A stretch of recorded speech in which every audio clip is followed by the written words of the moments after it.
తాకట్లో ఉన్న బంగారాన్ని విడిపించి ఆ రోజున మార్కెట్ ధర కట్టి మిగిలిన డబ్బును మీకు అందిస్తుంది కొమ్మూరి గోల్డ్.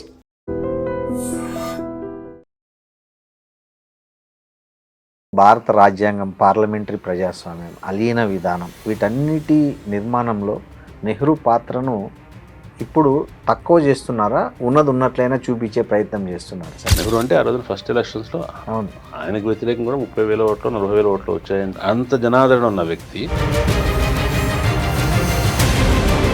అంత అధికారం ఉన్నప్పటికీ నిరంకుశంగా వ్యవహరించలేదన్న ఆ టైంలో.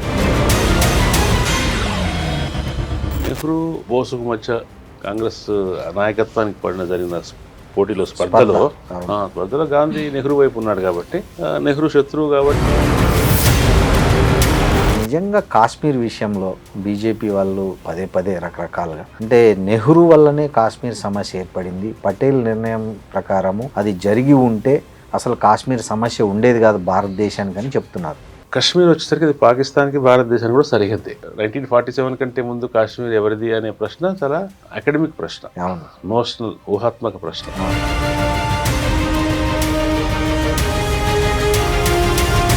దాన్ని ఎట్లా పరిష్కరించుకోవాలి అనే సమస్య వచ్చినప్పుడు దానికి పాకిస్తాన్లోని పర్వత గిరిజన ప్రాంతాల నుంచి కొంతమంది వచ్చి దాడి చేశారు. ఈ గాంధీ పేరును కేంద్ర ప్రభుత్వం రకరకాల స్కీముల నుంచి తీసేయడం సిద్ధాంతంలో భాగమేనా? ఇప్పుడు ఇటువంటివి సార్ మీకు కమ్యూనిస్ట్ దేశాల్లో కూడా జరుగుతాయి. స్టాలిన్ మీద కృష్ణ విమర్శ పెట్టిన తర్వాత స్టాలిన్ పేర్లు, ఆఖరికి స్టాలిన్ మృతదేహాన్ని కూడా, ప్రదర్శనలో ఉన్న స్టాలిన్ మృతదేహాన్ని కూడా తీసి ఖననం చేశాడు.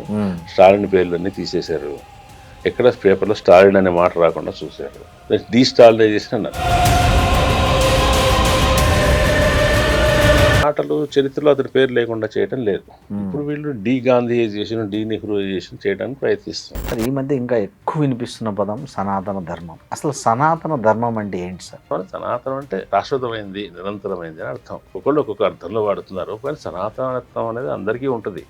సనాతన ధర్మం అనేది ఒక నాస్తికుడికి, హేతువాదికి సనాతనులు ఎవరు? చార్వాకులు, బుద్ధుడు, జైనులు. సనాతనత్వం అంటే పాతది, అవును, మాసిపోనిది. సరే, ఈ రాజకీయ శత్రువులు, అసమ్మతివాదుల విషయంలో మోడీ పాలనలో సాగుతున్న ఏదైతే బుల్డోజర్ విధానం, దాన్ని అంటే తిప్పికొట్టే శక్తి సామర్థ్యాలు క్రమంగా అంతరించిపోతున్నాయి దేశంలో, ఇంక్లూడింగ్ కమ్యూనిస్టులతో సహా అందరూ ఎదుర్కోలేని ఒక పరిస్థితి వచ్చింది. దీనికి కారణం ఏమంటారు సార్? మోడీ కానీ ఆయన వాళ్ళ శక్తి సామర్థ్యాల వల్ల, వాళ్ళ దీర్ఘకాలంగా అనుసరిస్తూ వస్తున్న పద్ధతుల వల్ల, సహనం వల్ల 86 నుంచి ఒకవైపు గాంధీని, జాతిపితాని కొనియాడుతూనే మరోవైపు గాడ్సేని మహిమాన్వితం చేసుకుంటున్న బీజేపీ, దాని అనుబంధ శక్తుల చర్యలను మనం ఎట్లా అర్థం చేసుకోవాలి సమాజం? గాంధీని గాడ్సే హత్య చేశాడు. హత్య చేసిన సమయంలో గాడ్సే ఆర్ఎస్ఎస్లో సభ్యుడిగా ఉన్నాడా లేడా, లేదా కేవలం ఆయనకు ఆర్ఎస్ఎస్ మీద కూడా విమర్శలు ఉండినా, లేదంటే ఆయనకు సావర్కర్కు ఉన్న సంబంధం ఏంటి, ఇవన్నీ వివాదాస్పద విషయాలు. నమస్తే, వెల్కమ్ టు ఐడ్రీమ్ మీడియా. నేను మీ రొద్దం శ్రీనివాస్.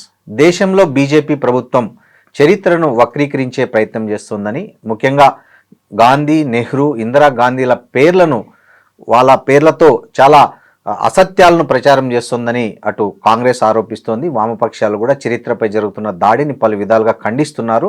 అంతర్జాతీయంగా ట్రంప్ రెండోసారి అధికారంలోకి వచ్చిన తర్వాత అమెరికాతో పాటు అనేక దేశాలపై ఆ దేశ టారిఫ్ల పేరుతో చేస్తున్న ఒక యుద్ధం, దాని గురించి కూడా మాట్లాడదాం. ఇవాళ దాన్ని మనతో మాట్లాడడానికి ప్రముఖ ఎవరైతే సంపాదకులు ఉన్నారో, ఆంధ్రజ్యోతి పూర్వ సంపాదకులు కె శ్రీనివాస్ గారు ఉన్నారు మనతో. నమస్తే సార్. నమస్తే సార్, బాగున్నారా సార్? బాగున్నాను, చెప్పండి. ఏం లేదు సార్, ఇప్పుడు మీకు తెలియదు ఏం లేదు, దేశంలో బీజేపీ ప్రభుత్వం వచ్చిన తర్వాత చరిత్రపై మునిపెన్నడూ లేనంతగా దాడి జరుగుతోంది, చరిత్రను వక్రీకరిస్తోంది. అనుకోకుండా హిందుత్వ అనే ఒక అజెండాను అందరిలో చొప్పించడానికి, సినిమాల్లో సహా అన్నిట్లో చొప్పించడానికి ఒక తీవ్ర ప్రయత్నం జరుగుతోంది అని కాంగ్రెస్ నుంచి కానీ వామపక్షాల నుంచి కానీ చాలామంది మాట్లాడుతున్నారు ఇవాళ బయట. ఒక రచయితగా, ఒక సీనియర్ జర్నలిస్ట్గా వర్తమాన రాజకీయ అంశాలతో పాటు చారిత్రక అంశాల పట్ల ఒక పర్ఫెక్ట్ విజన్ ఉన్న ఒక సీనియర్ పాత్రికేయుడిగా మీరు దీన్ని ఎలా ఆలోచిస్తున్నారు సార్? పర్ఫెక్ట్ విజన్ అనేది నేను అంగీకరించాను. ఎవరికి పర్ఫెక్ట్ విజన్ ఉండదు సార్. మనం కొన్ని విషయాలు చూస్తున్నప్పుడు సహజంగానే కొన్ని విషయాలు విస్మరణకు గురవుతాయి. సాధ్యమైనంతగా అన్ని విషయాల్ని కవర్ చేసేటట్టుగా విషయాలను ఎట్లా అర్థం చేసుకోగలం అనేది ముఖ్యం. అవును సార్. చరిత్ర వక్రీకరణ జరుగుతుందా, చరిత్రని మార్చేస్తున్నారా, చరిత్ర మీద దాడి జరుగుతుందా, ఇవన్నీ రాజకీయమైన విమర్శలు. అవును సార్. స్థూలంగా బయట నుంచి చూస్తున్నప్పుడు మనకు అనిపిస్తుంది ఏంటంటే చరిత్ర అనేది ఒక ముఖ్యమైన వివాద అంశంగా ఉంది. ఎప్పుడూ ఉంటుంది చరిత్ర అనేది, ఎప్పుడూ ఉంటుంది. చరిత్ర అనేది చరిత్రకు సంబంధించిన విషయం కాదు, అంటే గడిచిన రోజులకు సంబంధించిన విషయం కాదు. చరిత్ర ఎప్పుడు వర్తమానానికి సంబంధించిన విషయమే. వర్తమాన అవసరాల కోసమే చరిత్రలోకి మనం వెళ్తాం, చరిత్రను అర్థం చేసుకుంటాం. జాతీయోద్యమంలో కూడా చరిత్ర ఒక ముఖ్య పాత్ర వహించింది కదా. అవును సార్. ఒకప్పుడు మన దేశం చాలా గొప్ప వైభవంగా ఉంది, స్వర్ణయుగా ఉండేది గుప్తుల కాలంలో. తర్వాత బయట నుంచి దండయాత్రలు జరిగాయి, ముస్లింలు వచ్చి దండయాత్ర చేశారు. దాని తర్వాత ఇంగ్లీష్ వాళ్ళు వచ్చి మనల్ని పరిపాలించారు. పరిపాలించినప్పుడు మన వనరులను దోచుకున్నారు, మనల్ని బికారులుగా చేశారు. కానీ మళ్ళీ మనం పాత వైభవానికి వెళ్ళాలి అనే ఒక నరేటివ్ అంటాం. నరేటివ్ అంటే ఒక అభిప్రాయ చట్రం. అవును సార్. మనం ఎట్లా ప్రతి ఒక్కరికి ఆలోచించడానికి ఒక చట్రం ఉంటుంది. ఆ చట్రం అనేది, చట్రాన్ని అధికారంలో ఉన్న వాళ్ళు ప్రభావితం చేయడానికి ప్రయత్నిస్తుంటారు. మీరు ఎట్లా ఆలోచించారనేది వారికి చాలా అవసరం. రాజుల కాలంలో అయినా, తర్వాత కాలంలో అయినా, ఇప్పుడు కాలంలో. కాబట్టి ఒకప్పుడు భారత జాతీయోద్యమం తనంతట తాను ఒక అభిప్రాయ చట్రాన్ని ఏర్పరచుకుంది, ఒక చారిత్రక చట్రాన్ని.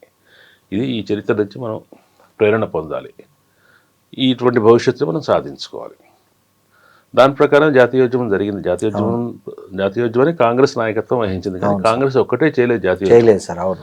దాంట్లో కమ్యూనిస్టులు ఉన్నారు, ఇతర విప్లవకారులు ఉన్నారు, కొన్ని మతతత్వ సంస్థలు ఉన్నాయి, కొన్ని కుల సామాజిక సంఘాలు ఉన్నాయి, అన్ని రకాల శక్తులు కలిసి చేశారు. కానీ దాంట్లో ప్రధాన స్రవంతి ఏంటంటే కాంగ్రెస్,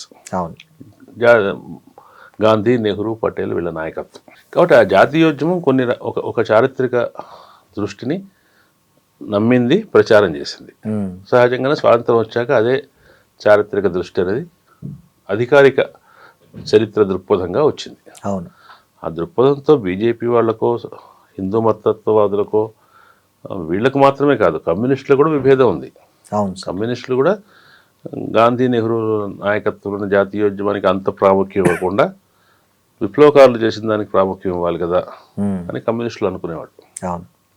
కాబట్టి మొన్నటి దాకా 2014 దాకా మన దేశంలో ప్రధాన చారిత్రక దృష్టిగా ఉన్నది ఏదైతే ఉందో అది జాతీయోద్యమ కాలంలోనే ఏర్పడింది. కానీ ఆ దృష్టితో, ఆ ఆలోచన విధానంతో పేచీ ఉన్నది ప్రధానంగా ఎవరికంటే కమ్యూనిస్టులు కూడా పేచీ ఉంది. కానీ గత 70 సంవత్సరాల కాలంలో కాంగ్రెస్ వాళ్ళ హయాంలో కమ్యూనిస్టు చరిత్రకారులకి, వామపక్ష చరిత్రకారులకి వాళ్ళ అభిప్రాయాలు చెప్పడానికి ఆస్కారం ఉండింది. వాళ్ళ విషయాలు పాఠ్యపుస్తకాల్లో ఉన్నాయి. వాళ్ళది కూడా కొంత చలామణి అవుతూ వచ్చింది. దీన్ని పూర్తిగా పొసగని వాళ్ళు ఎవరంటే మితవాద శక్తులు, మితవాద రాజకీయ పక్షాలు. ఒకప్పుడు జనసంఘ్ కావచ్చు, తర్వాత భారతీయ జనతా పార్టీ కావచ్చు, వాళ్ళ మాతృ సంస్థ అయినటువంటి ఆర్ఎస్ఎస్ కావచ్చు, స్వాతంత్ర జాతీయోద్యమ దశలో హిందూ మహాసభ కావచ్చు, వీళ్ళ చారిత్రక దృష్టి వేరు. వీళ్ళ చారిత్రక దృష్టి ఏంటంటే భారతదేశానికి ఇంగ్లీష్ వాళ్ళకంటే, వాళ్ళు బాహటంగా చెప్పట్లేదు కానీ ఇంగ్లీష్ వాళ్ళకంటే ముస్లింల దండయాత్ర వల్లనే ఎక్కువ నష్టం జరిగింది. భారతీయ ఆత్మ అనేది ఎప్పుడు దెబ్బతిన్నది? సోమనాథ్ దేవాలయం మీద దాడి చేసినప్పుడే దెబ్బతిన్నది. కాబట్టి అట్లా ఆలోచించడం అంటే భారతదేశంలో ఉన్న ఒక ప్రముఖమైన జనసంఖ్య, ప్రముఖమైన జనాభా ముస్లింలు అనేవాళ్ళు, వాళ్ళు ఒక శత్రు పరంపరకు చెందిన వాళ్ళు అని చెప్పడం ద్వారా భారతదేశంలో అంతర్గతంగా సమాజంలో కొంత విభేదాలు సృష్టించడానికి కానీ, లేకపోతే పోలరైజేషన్ అంటాం, చీలిక, వీళ్ళకు వ్యతిరేకంగా మిగతా సమాజాన్ని ఏకం చేయడం, ఆ ఏకం చేయడమే జాతీయవాదం అని వాళ్ళు అనుకున్నారు. కానీ గాంధీ, నెహ్రూలు అట్లా అనుకోలేదు. వాళ్ళు వేరే రకమైన జాతీయవాదం ఉంది. ఇప్పుడు వీళ్ళు అధికారంలోకి వచ్చారు కాబట్టి సహజంగానే చరిత్ర, తమకు అనుకూలమైన చరిత్ర నిర్మించే ప్రయత్నం చేస్తారు. గాంధీ, నెహ్రూలు ముఖ్యం కాదు. గాంధీ, నెహ్రూల హయాంలో మైనారిటీగా అభిప్రాయాలు ఉండి కొద్దిగా బలహీనులుగా ఉన్న వాళ్ళు ఉన్నారు కదా, వాళ్ళను వీళ్ళు ముఖ్యులుగా తీసుకొచ్చారు. నెహ్రూ కంటే పటేల్, ఉమ్. గాంధీ నెహ్రూ కంటే బోసు, గాంధీ కంటే తిలక్. ఇట్లా వాళ్ళ చరిత్రలో వాళ్ళకు అనుకూలమైన వ్యక్తులను ఎంచుకొని వాళ్ళే ముఖ్యమైన నాయకులు చెప్తున్నారు. ఇట్లా చెప్పడం వల్ల ఏమవుతుందంటే చరిత్ర గురించిన ఒక భిన్నమైన దృక్పథం వస్తుంది. ఆ భిన్నమైన దృక్పథం వాళ్ళు ప్రజెంట్ చేయదలుచుకున్నారు. ఆ భిన్నమైన ప్రజెంట్లో ఉన్న సమస్యలు ఏంటి, దానివల్ల వచ్చే నష్టం ఏంటి అనేది ఇతర పక్షాలు చెప్తున్నారు. కాబట్టి కాంగ్రెస్ పోయి జనతా పార్టీ వచ్చింది ఒకప్పుడు, ఇవన్నీ ఉన్నాయి కానీ వాళ్ళెవరికి పెద్దగా దీంతో చరిత్రను తిరగరాసే ప్రయత్నం వాళ్ళు చేయలే. వాళ్ళకి ఐడియాలజీగా అంత ముఖ్యం కాదు. అవును. కానీ ఇప్పుడు అధికారంలో ఉన్న పార్టీకి ఐడియాలజీ చాలా ముఖ్యం. ప్రజల్ని పరిపాలించడమే కాదు, ప్రజల మనస్సుల్ని పరిపాలించడం, ప్రజల మనస్సుల్ని మార్చడం అనేది వీళ్ళకి అవసరం. కాబట్టి వీళ్ళు చాలా సమర్థవంతంగా పని చేస్తున్నారు. సార్, ఇప్పుడు దేశ రాజకీయాల్లో చరిత్రను రాజకీయం చేయడం వల్ల ప్రజాస్వామ్యానికి ఏమైనా ప్రమాదం జరిగే అవకాశం ఉందా?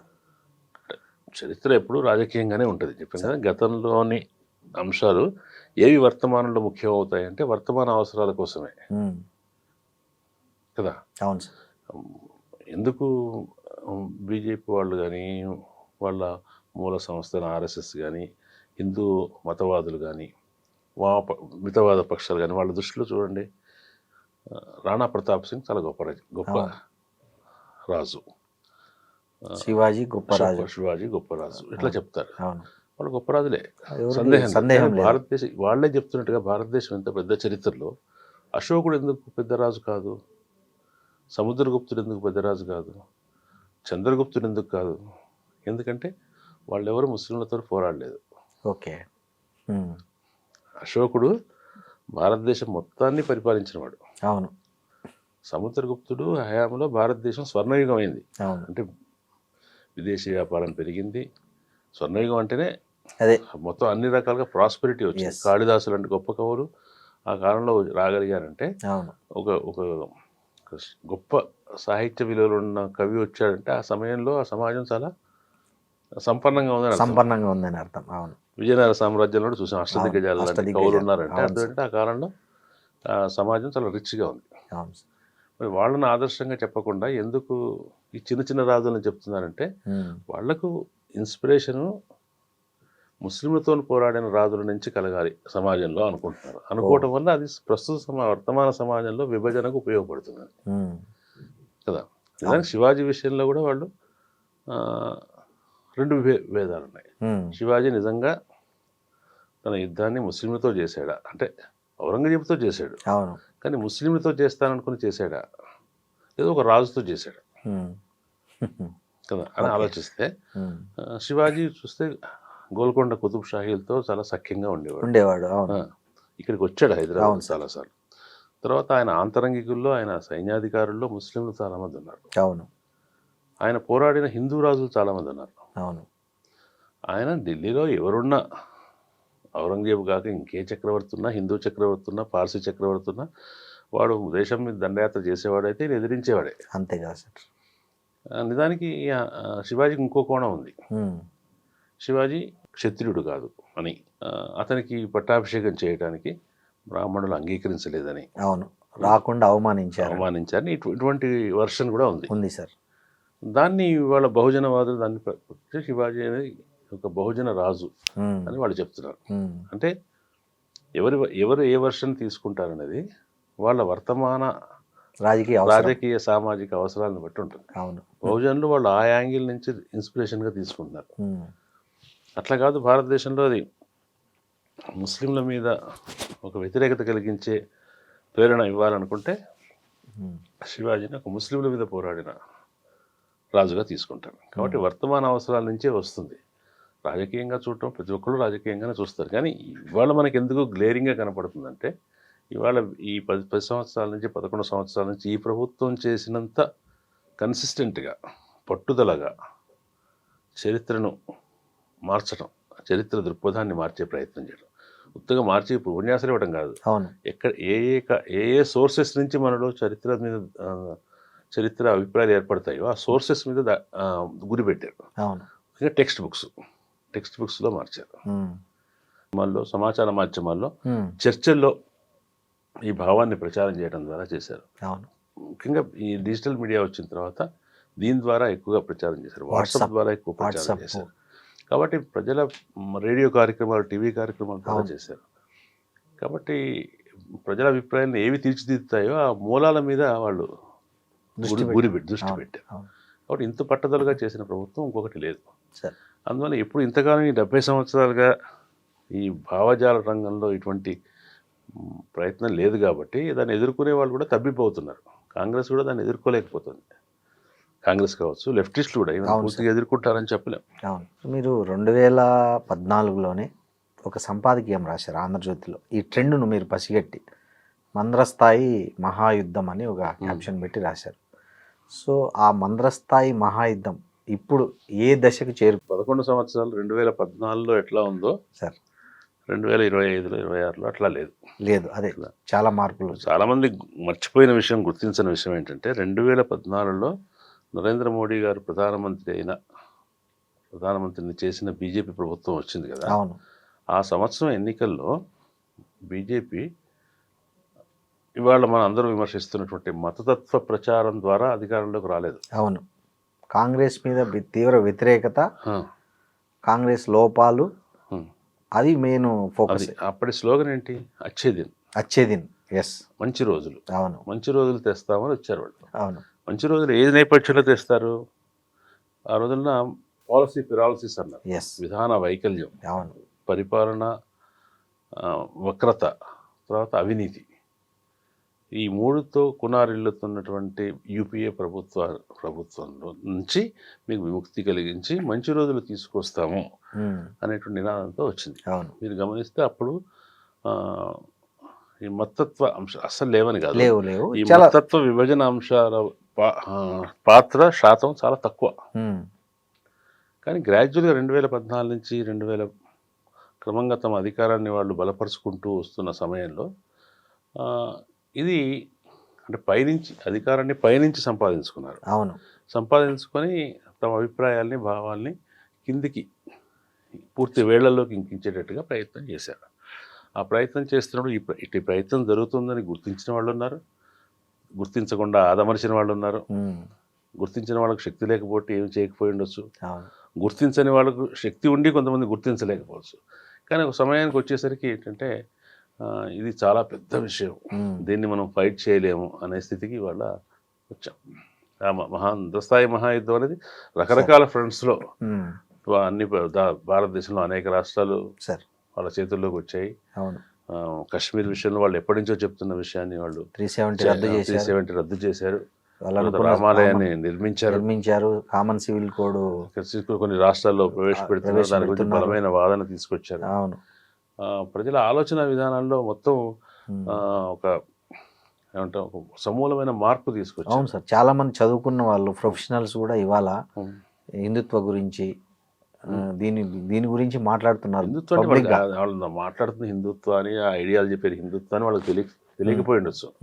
కానీ వాళ్ళు ఆ విషయాన్ని నమ్ముతున్నారు. కొన్ని విషయాల్ని భారతదేశానికి అంతర్గత శత్రువుల నుంచి ఎక్కువ ప్రమాదం ఉందని, అంతర్గత శత్రువులు భారతదేశంలోనే కొంతమంది అంతర్గత శత్రువులని, అటువంటివన్నీ నమ్ముతున్నారు. ఆ నమ్మేటట్టు చేయగలగడం అనేది ఈ భావ ప్రచారం వల్ల వాళ్ళు చేసినటువంటి పట్టుదలతో కూడిన ప్రయత్నం వల్ల జరిగింది. అవును సార్. సార్, ఈ నెహ్రూ, మహాత్మా గాంధీ, ఇందిరాగాంధీ వీళ్ళ పాత్రను తగ్గించడము, వాళ్ళ మీద పదే పదే బీజేపీ వాళ్ళ ఈ లోపాల గురించి, అది మీరన్న డిజిటల్ మీడియా అన్ని రంగాల్లో మూలాలు అన్నిట్లో వాళ్ళ మీద వాళ్ళ వ్యక్తిత్వం మీద, వాళ్ళ పాలన మీద, వాళ్ళ విధానాల మీద ఒక దాడి చేయడము. అదే టైంలో మీరు అన్నట్లు చాలామంది తెర వెనుక ఉన్నవాళ్ళు, గోల్వాల్కర్, సావర్కర్, పటేలు, భగత్ సింగ్, తర్వాత బోస్, ఇట్లాంటి వాళ్ళను ముందుకు తేవడం వల్ల అసలు వనగురే రాజకీయ ప్రయోజనం ఏమన్నా ఉందా, లేకపోతే ఏమైనా ఇది ఒక సామాజికమైన? చాలామంది చెప్తున్న విషయం, దీని గురించి చర్చిస్తున్న వాళ్ళు చెప్తున్న విషయం ఏంటంటే, ఇప్పుడు అధికారంలో ఉన్న రాజకీయ పక్షం లేదా వాళ్ళకి సంబంధించిన వాళ్ళు 80లో వచ్చింది, బీజేపీ 80లో ఏర్పడింది. 80 కంటే ముందు దానికి ఇంకొక రూపంలో ఉంది, జనసంఘ రూపంలో ఉంది. అంతకుముందు జనసంఘ 1948లో ఏర్పడింది. 48 కంటే ముందు అంటే స్వాతంత్రం వచ్చిన తర్వాత ఏర్పడింది. అంతకంటే ముందు జాతీయోద్యమ కాలంలో దానికి రకరకాల ఆర్గనైజేషన్స్లో ముఖ్యంగా హిందూ మహాసభ సార్ పేరుతో ఉంది. సావర్కర్ స్థాపించాడు. ఇట్లా చాలా కొంతమంది కాంగ్రెస్లో కూడా ఉన్నారు. అవును సార్. మీకు తెలుసు కదా, దీన్ దయాళ్ అవును ఉపాధ్యాయ అవును కానీ సార్ అవును. శ్యామాప్రసాద్ ముఖర్జీ కానీ శ్యామాప్రసాద్ వాళ్ళు ముఖర్జీ కాంగ్రెస్లో వీళ్ళంతా ఉన్నారు. కాంగ్రెస్లో ఉన్నారు సార్. ఉన్నారు. కాబట్టి కాంగ్రెస్ కూడా పూర్తి చెప్పాం కదా, నాయకత్వం గాంధీ నెహ్రూ నాయకత్వం తప్ప దాంట్లో అనేక రకాల కమ్యూనిస్టులు కొంతకాలం ఉన్నారు కాంగ్రెస్లో. అవును సార్. జాతీయోద్యమం ఉన్నారు, అన్నాక సోషలిస్టులు ఉన్నారు, అవును. పూర్తి రైటిస్టులు ఉన్నారు. ఎస్. కాబట్టి వీళ్లకు తమ తమ పూర్వీకులు అని చెప్పడానికి జాతీయోద్యమంలో ఎవరు లేరు. అందువల్ల వాళ్ళు సావర్కర్ని అందుకోసమే కాదు, సావర్కర్ హిందుత్వ సిద్ధాంతానికి మొట్టమొదటి ప్రవక్త. అది కాకుండా ఆయన ఆయన జైలుకి వెళ్ళి అండమాన్లో ఉండిన తర్వాత ఎట్లా ఉన్నాడో, లొంగిపోయాడని ప్రయత్నించాడు, అది వివాదాస్పదమైన విషయం. అది కాకుండా ఆయన 1857లో ప్రథమ భారత సంగ్రామం దాన్ని ప్రథమ భారత సంగ్రామం అని నిర్వచించిన వాడే సావర్కర్. ఓకే. అప్పుడు సిపాయిల తిరుగుబాటు, సైనికుల తిరుగుబాటు ఇట్లా ఉంది కాదు, అది మొట్టమొదటి స్వాతంత్ర పోరాటం అని దాన్ని నిర్వచించి 1907లోనే ఆయన ఒక పుస్తకం రాసి దాన్ని అట్లా డిఫైన్ చేశాడు. ఆయనకు ఒక పాత్ర ఉంది కానీ 1909తో అప్పుడే అరెస్ట్ అయ్యాడు. 1910 ఆ ప్రాంతంలో అరెస్ట్ అయ్యాడు. 15 సంవత్సరాలు 20 సంవత్సరాలు అక్కడ ఉన్నాడు. 14 సంవత్సరాలు ఉన్న తర్వాత బయటికి వచ్చిన తర్వాత ఇంకా జాతీయోద్యమం ఇంకా 30 సంవత్సరాలు 20 సంవత్సరాలు జరిగింది. దాంట్లో ఆయన పెద్ద క్రియాశీలంగా లేరు, ఐడియాలజికల్గా ఉన్నారు. అయితే అన్ని మార్గాల్లోనూ అన్ని విషయాల్లోనూ సావర్కర్ని హిందుత్వవాదులు అంగీకరిస్తారని చెప్పలేము. సావర్కర్ హిందుత్వవాది, భారతదేశ జాతీయతను మత ఆధారంగా నిర్వచించినవాడు. క్రైస్తవులు కానీ ముస్లింలు కానీ వాళ్ళ మత పవిత్ర స్థలాలు భారతదేశంలో లేవు కాబట్టి వాళ్ళు ఎప్పటికీ స్వచ్ఛమైన అంటే పూర్తి డెడికేటెడ్ భారత జాతీయులు కాలేరు అన్నాడు ఆయన. మూలాలు ఉన్న వాళ్ళు కాలేరు అన్నాడు. మరి ఆయన స్వయంగా నాస్తికుడు సావర్కర్. కుల వ్యవస్థను విపరీతంగా విమర్శించినవాడు. కులాలు ఉండకూడదు అన్నాడు. మరి ఆ విషయాలతో మరి వీళ్ళు రైటిస్టులు ఏకీభవించారు. వాళ్ళకి కావాల్సిందంటే హిందుత్వాన్ని ఆయన డిఫైన్ చేసిన పద్ధతి, ఆయన అండమాన్లో జైల్లో ఉన్న పద్ధతి. దానికి కాంట్రాస్ట్గా వీళ్ళు ఏం చెప్తున్నారు, నెహ్రూ 10 ఏళ్ళు జైల్లో ఉన్నాడు నిజమే కానీ ఆయన రాజభోగంతో ఉన్నాడే తప్ప జైలు కాదు అని. గాంధీ గారు జైల్లో ఉండడానికి ఇంత ఖర్చు అయిందని చెప్తున్నారు. ఎందుకంటే గాంధీని నెహ్రూని విమర్శించడం వెనక ఉద్దేశం వాళ్ళు నిలబడిన విలువలు. ఆ విలువలతో వాళ్ళకు విభేదం ఉంది. సోషలిస్ట్ అని కాదు సార్, అంటే గాంధీ ఏమో అందరినీ కలుపుకుపోయే ఒక ప్రజాందోళనను నిర్వహించాడు. ఆయన స్వయంగా కులాలను సమర్థించాడు, కుల వ్యవస్థను సమర్థించాడు Gandhi. At the same time వర్ణాశ్రమ వ్యవస్థను సమర్థించుతూనే అస్పృశ్యత పోవాలన్నాడు. అస్పృశ్యత పోవాలన్నాడు. తర్వాత భారతదేశంలో వివిధ మతాల మధ్య సామరస్య జీవనం ఉండాలన్న, ఇట్లా కులాల మధ్య ఎట్లా అస్పృశ్యత లేకుండా సామరస్యం ఉండాలన్నా మతాల మధ్య కూడా అట్లా ఉండాలి. అందుకోసం ఆయన ప్రత్యేకంగా భారతదేశ కుల వ్యవస్థలో అట్టడుగున ఉన్న దళితుల మీద మతపరంగా చూసినప్పుడు సమస్యాత్మక, ఎవరికి అత్యధిక సంఖ్యాకులకు ఎవరితోని సమస్య ఉంది, ఏ సమూహాల మధ్య సమస్య ఉంది, దాంట్లో ముస్లింలను తీసుకొని ఈ ఇద్దరితోని తన సఖ్యత కోసం ప్రయత్నించాడు. ఆయన అయితే ఆ ప్రయత్నంలో ఆయన సఫలమయ్యాడా లేదా అని వేరే విషయం. ఆయన భారతదేశానికి వచ్చి దక్షిణాఫ్రికా నుంచి వచ్చి మొదట 4-5 సంవత్సరాలు దేశాటన చేసి రైతాంగ సమస్యల మీద వాటి మీద పోరాటం చేసిన తర్వాత ఆయన సహాయ నిరాకరణ ఉద్యమం తర్వాత వెంటనే ఆయన చేపట్టిన ఉద్యమం ఏంటి, ఖిలాఫత్ ఉద్యమం. ఖిలాఫత్ ఉద్యమం ముస్లింలను కలుపుకోవడం కోసం, ముస్లింల భాగస్వాములను చేసుకోవడం కోసం చేసింది. జాతీయోద్యమంలో ముస్లింలు భాగస్వాములుగా ఉండాలి, అలా జాతీయోద్యమంలో దళితులు భాగస్వామిగా ఉండాలి. దానికి ఆయన అనుసరించిన పద్ధతిలో వివాదాస్పదం అయి ఉండొచ్చు, కానీ ఆయన ఉద్దేశం ఏంటంటే ఇంక్లూజివ్ సొసైటీ. మంచిదే కదా సార్. ఆ ఇంక్లూజివిటీ అనేది దాన్ని వీళ్ళు అంగీకరించరు. అట్లా నెహ్రూ భారతదేశ జాతీయోద్యమానికి ఒక ప్రోగ్రెసివ్ లుక్ ఇచ్చాడు. చరిత్రను ఎట్లా అర్థం చేసుకోవాలి, స్వయంగా చరిత్రకారుడు ఆయన. అంటే చరిత్రకారుడు అంటే చరిత్ర పరిశోధన చేసిన వాడిని కదా, చరిత్రను తను అర్థం చేసుకున్న చరిత్రని తన పుస్తకాల్లో రాశాడు. అవును. తన ప్రాధాన్యం ఏంటో చెప్పాడు. భారతదేశ చరిత్రను ఎట్లా క్రమ పరిణామాన్ని ఆయన చెప్పాడు. ఆ క్రమ పరిణామం చెప్పడంలో కూడా ఒక ప్రోగ్రెస్ లెఫ్టిస్ట్ లీనింగ్ ఉన్నటువంటి వ్యక్తి. అవును. మరి భారతదేశాన్ని ఎవరు ముందుకు తీసుకెళ్ళాలి అన్నప్పుడు పటేల్ కూడా గాంధీ అనుచరుడే. తెలుసుగా పటేల్. అవును సార్. జాతీయ కాంగ్రెస్ కోశాధికారి. అవును. ఫైనాన్స్ మొత్తం ఆయనే అరేంజ్ చేసేవాడు. అవును సార్. ఇద్దరు గుజరాత్ వాళ్ళు. అవును. గాంధీ అంటే ఆయనకు చాలా భక్తి. అవును. అయినప్పటికీ పటేల్ని కాదని నెహ్రూని గాంధీ ఎందుకు మొగ్గు చూపాడు అంటే భారతదేశ స్వాతంత్రానంతరం భారతదేశాన్ని నడపడానికి ఇటువంటి ప్రోగ్రెస్ అవుట్లుక్ ఉంటే మంచిది అని. అట్లానే పటేల్ విషయంలో కూడా వీళ్ళు క్లెయిమ్ చేసుకుంటున్నంత మాత్రాన పటేల్ పూర్తిగా అంత సంప్రదాయవాద ఏమి కాదు. అవును సార్. ఆయనకు ఫ్యూడల్ నేపథ్యం నుంచి వచ్చిన మాట నిజమే. సంస్థానాధీశుల విషయంలో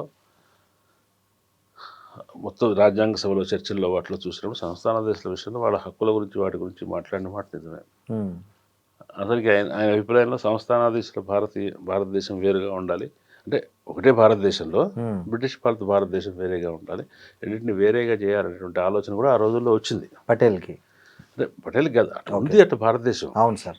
బ్రిటిష్ వాళ్ళు వెళ్ళిపోయే టైం అవును సార్. కొంత భాగం సంస్థానాధీశుల చేతిలో ఉంది, కొంత భాగం బ్రిటిష్ వాళ్ళు సొంతంగా నేరుగా పరిపాలించారు. వీటిని ఇద్దరు కలిపేయడం కంటే రెండింటిని విడిగానే ఉంచడం ద్వారా స్వతంత్ర భారతదేశంలో అభివృద్ధి చెందడం సాధ్యపడుతుంది అని.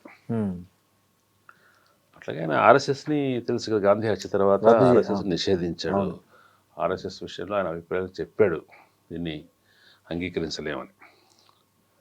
కాబట్టి అయితే కొన్ని భాగాలు ఉంటాయి కదా, కొన్ని భాగాలు గాంధీ నెహ్రూ ప్రధానంగా నాయకులు కాబట్టి వాళ్ళ విషయంలో ఒక రివిజనిజం అంటారు దీన్ని. రివిజనిజం అంటే చరిత్రను మార్చరు, వాళ్ళను వాళ్ళ స్థానం నుంచి తగ్గించడానికి ఇతరులను కలుపుకుంటారు. అంబేద్కర్ ఆ మాటకు వస్తే అంబేద్కర్ రాసిన సాహిత్యంలో ఆయన మాట్లాడిన మాటల్లో 90% ఇవాళ రైటిస్టులకు అంగీకారయోగ్యం కాదు. ఎందుకంటే ఆయన కులాన్ని విమర్శించే ప్రాసెస్లో హిందూ మత గ్రంథాలని అన్నింటినీ చాలా తీవ్రంగా విమర్శించాడు అంబేద్కర్. రాముడు కృష్ణుడు, రిల్స్ ఆఫ్ రామాయణ కృష్ణ ఒక పెద్ద వివాదమైంది. కాబట్టి అంగీకారం కాదు, కానీ ఆయనను కూడా కలుపుకోవాలి తప్పదు. ఎందుకంటే ఆయన కనీసం అందరికీ కాకపోయినా దళితులకు ఇవాళ ఆరాధ్యుడిగా ఉన్నాడు. అది వాళ్ళ గణనీయమైన సంఖ్య, ఓకల్ సెక్షన్. బహుజనులు కూడా కొంతవరకు యాక్సెప్ట్ చేస్తారు. చేసినప్పుడు అంతమందిని శత్రువుని చేసుకోవడం ఇష్టం లేదు కాబట్టి ఆయన కూడా కలుపుకుంటున్నారు. ఎందుకు చెప్పి ఆయన గురించి వాళ్ళు ఏం చెప్తారు, ఆయన హిందూ మతం మీద కుల వ్యవస్థ మీద కోపం వచ్చినప్పుడు ఆయన ఏ మతాన్ని ఎంచుకున్నాడు? ఇస్లాంని ఎంచుకున్నాడా, క్రిస్టియానిటీని ఎంచుకున్నాడా? లేదు కదా, బౌద్ధంలోకి వెళ్ళాడు. బౌద్ధం అంటే భారతీయ మతం, హిందూ మతంలో భాగమే అని వీళ్ళు క్లెయిమ్ చేస్తారు. ఆయన చేసుకుంటే ఆయన ఒక రకంగా అది ఇస్లాం మీద క్రిస్టియానిటీ మీద విమర్శనే అని అట్లా చెప్తారు. అట్లా ఆ పార్టీ తీసుకొని వాళ్ళు ఆయన ఓన్ చేసుకునే ప్రయత్నం చేస్తారు. బోస్ ఆయన హేతువాది, సోషలిస్ట్ భావాలు ఉన్నవాడు, మతత్వాన్ని వ్యతిరేకించినవాడు. ఆయన ఆర్మీలో చాలామంది ముఖ్య స్థానాల్లో ముస్లింలు ఉన్నారు. అటువంటి వాడిని వీళ్ళు ఎందుకు ఓన్ చేసుకుంటున్నారు? ఎందుకంటే నెహ్రూ బోసుకు మధ్య కాంగ్రెస్ నాయకత్వానికి జరిగిన పోటీలో స్పర్ధలో గాంధీ నెహ్రూ వైపు ఉన్నాడు కాబట్టి నెహ్రూ శత్రువు కాబట్టి బోసును యాక్సెప్ట్ చేయడం తప్ప ఇంకొక ఆస్పెక్ట్ కూడా ఉంది. బోస్ చేసిన పొరపాటు ఏంటి? ఆయన సైనిక చర్య భారతదేశానికి శాంతియుతంగా రాదు, ఏదో సాయుధంగా చేయాలని అనుకున్నాడు. దానికోసం ఎవరిని ఆశ్రయించాడు? హిట్లర్ని ఆశ్రయించాడు. అది కొంచెం ప్రమాదకరమైన విషయం కదా. గాంధీ కూడా దాన్ని అంగీకరించలేదు. అది దేశానికి ప్రపంచానికి కూడా ప్రమాదం కలిగించే పని చేశాడు. అయితే వీళ్ళు ఏమంటారంటే లెఫ్టిస్టులు, ఎందుకు నువ్వు వీళ్ళని బోసును సపోర్ట్ చేస్తానంటే బోసులో ఉన్న అభిప్రాయాల వల్ల, ప్రోగ్రెసివ్నెస్ వల్ల కాదు. బోసు హిట్లర్ దగ్గరికి వెళ్ళాడు, వీళ్ళు హిట్లర్ అభిమానులు కాబట్టి అందుకోసం ఆయన కాంగ్రెస్ వాదులు లెఫ్టిస్టులు అంటారు. అంటే వాళ్ళ స్వాతంత్రోద్యమంలో తమ వాళ్ళు ఎవరు పరమ వాళ్ళు ఎవరు వెనక రిట్రాస్పెక్టివ్గా వేరు చేసే ప్రయత్నం చేస్తున్నారు వీళ్ళు. అవును. అందువల్ల భగత్ సింగ్ ఆయన మార్క్సిస్ట్ ఎందుకు ఆస్తికున్న ఆయన పుస్తకం రాశాడు. ఆయన మార్క్సిస్ట్ అధ్యయనంలో ఉన్నాడు చనిపోయిన టైంలో. ఆయన ఎక్కడ కూడా మతవాదాన్ని అభిప్రాయం చెప్పలేదు. కానీ ఎందుకంటే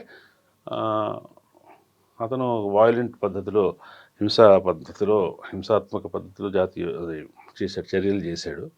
గాంధీ అతని విడుదల కోసం పెద్దగా ప్రయత్నించలేదు అనేటువంటి ఒక నెరేటివ్ వాదం ఉంది. కాబట్టి ఈ రెండు దృష్ట్యా గాంధీ వ్యతిరేక కాబట్టి, గాంధీకి భిన్నమైన వాడు కాబట్టి భగత్ సింగ్ ముందు అట్లా. సార్, నిజంగా కాశ్మీర్ విషయంలో బీజేపీ వాళ్ళు, మీరు చెప్తున్న వాళ్ళకి సంబంధించిన వాళ్ళు ఏదైతే చెప్తున్నారు ఇప్పుడు పదే రకరకాలుగా, అంటే నెహ్రూ వల్లనే కాశ్మీర్ సమస్య ఏర్పడింది, పటేల్ నిర్ణయం ప్రకారము అది జరిగి ఉంటే అసలు కాశ్మీర్ సమస్య ఉండేది కాదు భారతదేశానికి అని చెప్తున్నారు. అంటే నాకున్న అవగాహన ఏంటంటే అసలు పటేల్ కాశ్మీర్ను పాకిస్తాన్కి ఇచ్చేద్దామన్నాడు అని, నెహ్రూనే వద్దు అని అన్నాడు అనేది నేను చదువుకున్న చరిత్ర. సార్, దాన్ని మీ కోణంలో ఎలా చెప్తారు సార్? అంటే ఏ సందర్భంలో ఏమన్నారు అనే దానికంటే కూడా సార్, కాశ్మీర్ సమస్య ఎందుకు వచ్చింది అనేది ఒకసారి ఆలోచించినప్పుడు కాశ్మీర్ సమస్య కాదు, హైదరాబాద్ సమస్య కూడా వచ్చినాయి. అవును.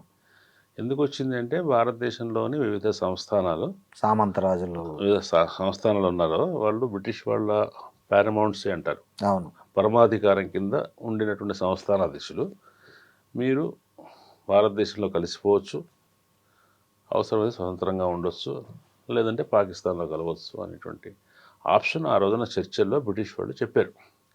అయితే ఇక్కడ ఎవరిని కలవమన్నా కలవరు కదా, భౌగోళికంగా ఎవరికి దగ్గరగా ఉంటే దాంట్లో కలుస్తారు. అవును. అట్లా సమస్య వచ్చింది ఏంటంటే హైదరాబాద్కి జునాగఢ్కి వచ్చింది. ఇవి రెండు చుట్టుపక్కల అంతా కూడా పాకిస్తాన్ చాలా దూరంగా ఉన్నాయి ఇవి. అవును. కానీ పాకిస్తాన్లో కలవాలని నేను కోరుకోలేదు, స్వతంత్రంగా ఉండాలనే కోరిక వచ్చింది. కశ్మీర్ వచ్చేసరికి ఇది పాకిస్తాన్కి భారతదేశానికి కూడా సరిహద్దే కదా. అవును. దాంట్లో అక్కడ కూడా జాతీయోద్యమం జరిగింది. షేక్ అబ్దుల్లా అక్కడ జాతీయోద్యమ నాయకుడు. ఆ జాతీయోద్యమం జరుగుతున్నప్పుడు వాళ్ళు భారతదేశంలో కలుస్తామనో అట్లా జరగలేదు అది. కాబట్టి ఏంటంటే అప్పుడు ఒక వివాదం వచ్చింది. ఒక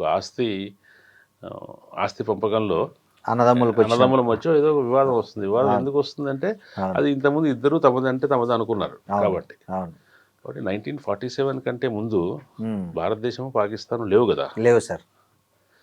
కాబట్టి 1947 కంటే ముందు కాశ్మీర్ ఎవరిది అనే ప్రశ్న చాలా అకాడమిక్ ప్రశ్న, నోషనల్ ఊహాత్మక ప్రశ్న ఇట్లా ఉంది. దాన్ని ఎట్లా పరిష్కరించుకోవాలి అనే సమస్య వచ్చినప్పుడు దానికి అది వాళ్ళు విడిగా ఉంటానంటాం లేదంటాం ఇవన్నీ జరుగుతున్నప్పుడు పాకిస్తాన్లోని గిరిజన ప్రాంతాల నుంచి కొంతమంది వచ్చి దాడి చేశారు గిరిజనులు. అది పాకిస్తానే ప్రేరేపించి చేయించిందంట. చేయించినప్పుడు అది ఎవరి మీద, జమ్మూ కాశ్మీర్ ప్రాంత ప్రజల మీద దాడి జరుగుతుంటే దాన్ని ఎదుర్కోవడానికి భారతదేశ సైన్యం వెళ్ళింది. ఆ సైన్యాన్ని రాజా జయసింహ ఆహ్వానించాడు. అక్కడ ఆక్రమించుకోవడానికో దాడి చేయడానికి వస్తున్నటువంటి ఆ గిరిజన యోధుల్ని ఒక పాయింట్ దగ్గర వీళ్ళు ఆపగలిగారు. రాజా జయసింహ కూడా భారతదేశంలో కలవడం కోసం సైన్యాన్ని అడగలేదు, అభ్యర్థించాడు. సహకారం, హెల్ప్ అడిగాడు. ఎక్కడి వరకు అయితే వాళ్ళను పాకిస్తాన్ ట్రైబల్ ఆర్మీస్ని ఆపగలిగారో అది ఇవాళ పిఓకేగా అది వాళ్ళ లైన్ ఆఫ్ కంట్రోల్గా ఉంది. అవతల ఉన్నదంతా పాకిస్తాన్ అధీనంలో ఉంది. తర్వాత పరిణామాల్లో ఇది భారతదేశంలో కలిసింది. మనం భారతీయ కాశ్మీర్ అంటాం, పాకిస్తాన్ వాళ్ళు వాళ్ళ కాశ్మీర్ అంటారు, ఆక్రమిత కాశ్మీర్. మూడో వ్యక్తి కొంతమంది న్యూట్రల్గా అమెరికా వాళ్ళు ఏమంటారు, ఇది భారత అధీనంలో ఉన్న కాంగ్రెస్ అంటారు, అది పాకిస్తాన్ అధీనంలో ఉన్న కాంగ్రెస్. ఈ వివాదం ఉన్నది. వివాదంలో పాకిస్తాన్కే ఇచ్చేద్దామని కానీ, స్వతంత్రం ఇచ్చేద్దామని కానీ గాంధీ కానీ నెహ్రూ కానీ, గాంధీ ఒక్కడు మాత్రం దానికి కాశ్మీర్ ప్రజల నిర్ణయాధికారమే చెల్లాలి అన్నాడు. కానీ ఒకసారి అది గాంధీ అంటే అధికారంలో లేడు కదా, ఆయన 48లో రాసింది కూడా చూస్తే ఆయన ప్రజలు ఏం కోరుకుంటే అది చేయండి అన్నాడు. కానీ అధికారంలోకి వచ్చిన తర్వాత నెహ్రూ కానీ ఇంకొకళ్ళు కానీ సహజంగానే భారతదేశంలోనే ఉంచుకోవాలని ఆలోచిస్తారు కదా. అయితే ఉంచుకోవటానికి కోసం వాళ్ళు అటానమీ ఇవ్వాలని, వాళ్ళకి ఎక్కువ స్వయం ప్రతిపత్తి ఇవ్వాలని, అవకాశాలు ఇవ్వడం ద్వారా కలుపుకోవాలని గాంధీ అలాంటి నెహ్రూ లాంటి వాళ్ళు అనుకుని ఉండొచ్చు. లేదు వాళ్ళని అణిచివేయడం ద్వారానే కలుపుకొని ఉండాలని ఇంకో అభిప్రాయం ఉండొచ్చు కదా. దాంట్లో అభిప్రాయాల భిన్నత్వం. అవును సార్. అంటే ఒక ప్రాంతాన్ని మనం మనలో కలిసి ఉంటట్టు చేయడానికి అవును. వాడికి నీకేం భయం లేదురా, నువ్వు మాతో ఉండొచ్చు, నీకు పెద్దరికం అన్ని అది. హక్కులు ఉంటాయి, ఉమ్. నీకు కావాలంటే ఇంక నీకు 4 హక్కులు ఎక్కువ ఇస్తాను, మాతో ఉండు అని చెప్పడం ఒక పద్ధతి. అది పెద్దరికం సార్. అది నాతో ఉండొద్దు, నాతో ఉండకపోతే నేను అణిచివేసిన బలప్రయోగం ద్వారా నేను ఉంచుకుంటాను నియంతృత్వం. పద్ధతి. అవును. ఆ 2 రకాల పద్ధతులు ఉన్నాయి. దాంట్లో గాంధీ అనుసరించిన అంత గాంధీ నెహ్రూ గురించి అంత చెప్తారు కదా, వీళ్ళు ఇంత విమర్శిస్తున్నారు కదా. ఆయన 53లో మరి షేక్ అబ్దుల్లాని జైల్లో పెట్టాడు 69 దాకా. అవును. ఆయన చనిపోయేదాకా జైల్లోనే ఉన్నాడు షేక్ అబ్దుల్లా. అవును.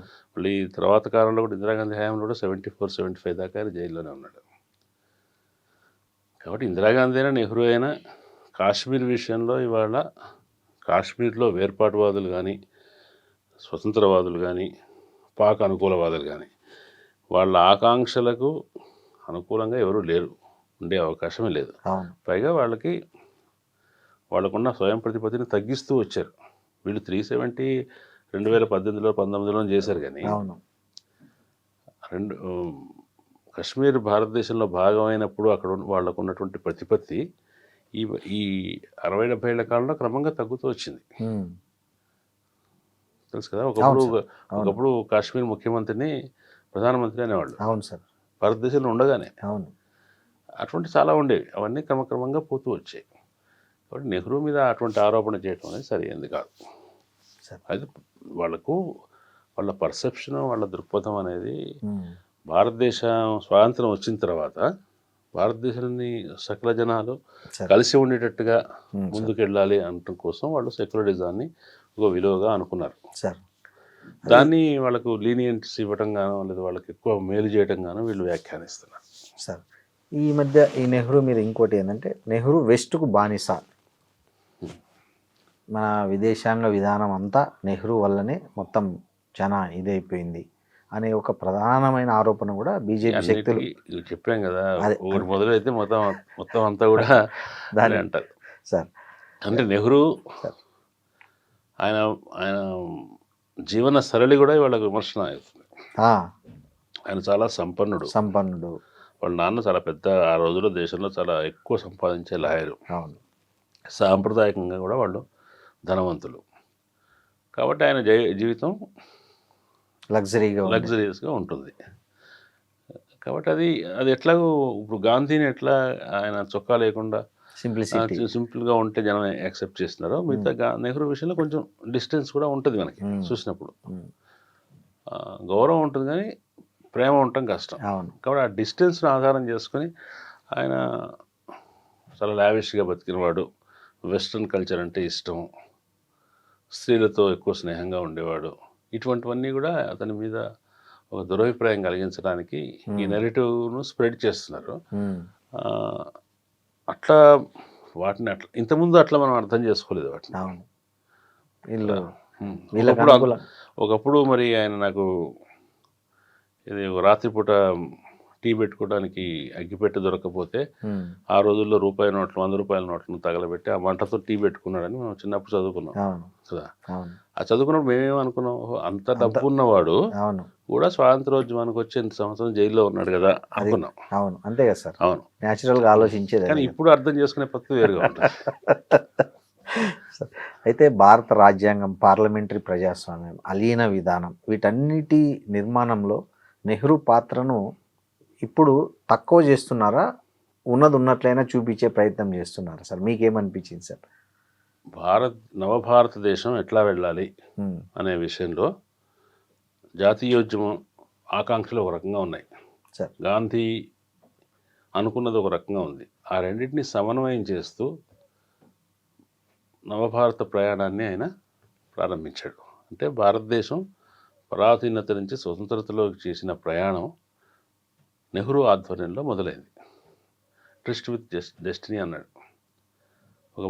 మన భవితవ్యాన్ని మనం ఇక్కడ కలుసుకున్నాం, మన భవిష్యత్తును కలుసుకున్నాం, ఇక్కడి నుంచి ప్రయాణం మొదలవుతుంది అని చెప్పినప్పుడు భారతదేశానికి ఏం కావాలి? భారతదేశంలో పెట్టుబడిదారులు లేరు, భారతదేశంలో వ్యవసాయం వెనుకబడి ఉంది, నిరక్షరాస్యత ఉంది, హెల్త్ బాగాలేదు, సో ఇవన్నీ ఉన్నాయి. అన్నిటినీ నిర్మాణం చేసుకుంటూ రావాలి. ఒక్కొక్క 5-5 సంవత్సరాలకి మన అభివృద్ధి ప్రాధాన్యాలు ఏంటి అని తెలుసుకొని పంచవర్ష ప్రణాళికలు వేయటం కావచ్చు, మౌలిక వసతులు కల్పించిన ఒక దేశ నిర్మాణానికి మౌలిక వసతులు ఏముంటాయి? ఒక ఊరుకు మౌలిక వసతులు అంటే రోడ్లు, నీటి సరఫరా, మంచినీళ్ళు, రోడ్లు, ఇవి చెప్తాం. దేశానికి అంటే ఏం కావాలి? పారిశ్రామికీకరణ, అంటే భవిష్యత్తుకి అవసరమైన నిపుణులు తయారు చేయాలి, శాస్త్రవేత్తలు తయారు చేయాలి, విద్యావేత్తలను తయారు చేయాలి, తర్వాత వ్యవసాయానికి ప్రోత్సాహం ఇవ్వాలి, పారిశ్రామికవేత్తలకు చిన్న చిన్న పారిశ్రామికలకు సహాయం ఇవ్వాలి. పరిశ్రమలు దేశానికి అవసరం. పారిశ్రామికవేత్తలు లేరు, అంత డబ్బు లేదు, ఒకళ్ళు ఇద్దరు టాటాలో బిర్లాలు ఉన్నారు. ఏం చేయాలి అప్పుడు? మొత్తం పరిశ్రమలన్నింటినీ ప్రభుత్వ రంగంలో పెట్టాలి. ప్రభుత్వ రంగంలో పెట్టడానికి ఏం చేయాలి? స్నేహ సంబంధాలు ఉన్న దేశాల నుంచి సహాయం తీసుకోవాలి. ఇట్లా ఆయన తెలిసిన పద్ధతిలో, ఆయన అనుకున్న పద్ధతిలో చేశాడు. ఐఐటీలు పెట్టారు, ఐఐఎంలు పెట్టారు, ఇస్రో స్థాపించారు, చాలా జాతీయ ప్రాజెక్టులు కట్టారు, శాస్త్ర పరిశోధన సంస్థలు, రక్షణ రంగ సంస్థలు, అభివృద్ధి సంస్థలు, ఉత్పాదక సంస్థలు, పరిశ్రమలు అన్నీ కూడా నెహ్రూ కాలంలోనే స్టార్ట్ అయినాయి, ఇంక్లూడింగ్ ఎల్ఐసి ఇట్లాంటి సంస్థలన్నీ ఆయన హయాంలోనే జరిగాయి. రాజకీయమైన పాలనా సంస్థలు కూడా ఆయన కాలంలో చేశారు. ఆయన అంత జనాదరణ కలిగినటువంటి నాయకుడు అయినప్పటికీ, నెహ్రూ అంటే ఆ రోజున ఫస్ట్ ఎలక్షన్స్లో ఆయనకు వ్యతిరేకం కూడా 30,000 ఓట్లు 40,000 ఓట్లు వచ్చాయంటే ఆశ్చర్యపోయారు. అవును సార్. అంత జనాదరణ ఉన్న వ్యక్తి కాంగ్రెస్కి 1969 దాకా 67 దాకా తిరుగులేదు. అవును. ఇక్కడ అంత అధికారం ఉన్నప్పటికీ నిరంకుశంగా వ్యవహరించలేదన్న ఆ టైంలో. Correct sir. అందరినీ అకామిడేట్, మాకు హిందీని రుద్దొద్దు అంటే హిందీని రుద్దలేదు. అవును కదా. అట్లా ఇవో పరిపాలనకు చిన్న చిన్న విషయాలు జరగలేదని కదా. ఆ టైంలో కూడా మనం తెలంగాణ సాయుధ పోరాటాన్ని అణిచివేశాడు అనే విమర్శ ఉంది, దానికి నెహ్రూ కారకుడు అనే విమర్శ ఉంది. తర్వాత అలా పౌర హక్కుల విషయంలో వాటి విషయంలో వైలేషన్స్ లేవని కాదు, కానీ మొత్తం మీద దేశాన్ని ముందుకు తీసుకెళ్ళడానికి ఆయన చేసినటువంటి ఒక ఫౌండేషన్ అది. ఆ ఫౌండేషన్ మీదనే ఇవాళ ఇండియా నిలబడి ఉంది. అవును. ఆ రెండు రకాల ఫౌండేషన్స్, ఒకటి మెటీరియల్ ఫౌండేషన్ అంటే భౌతిక అభివృద్ధికి సంబంధించిన పునాది, ఇంకొకటి భావజాలానికి సంబంధించిన ఆలోచన విధానానికి సంబంధించిన పునాది. ఆలోచన విధానం ఏంటి? శాంతి, సామరస్యం, సహజీవనం, సెక్యులరిజం, ప్రోగ్రెస్, సమసమాజం కూడా. అందరూ ఏమన్నాడు మొదటి రోజు అర్ధరాత్రి ప్రసంగంలో నెహ్రూ? ఈ దేశంలోని ప్రతి ఒక్కరి కంటి నుంచి జారే కన్నీటి బిందువుని తుడిచివేయాలని మన మహాత్ముడు అంటాడు. అదంతా సాధ్యమవుతుందని అనుకోను, కానీ చాలా కష్టసాధ్యమైన, చాలా దుస్సాధ్యమైన విషయం అది.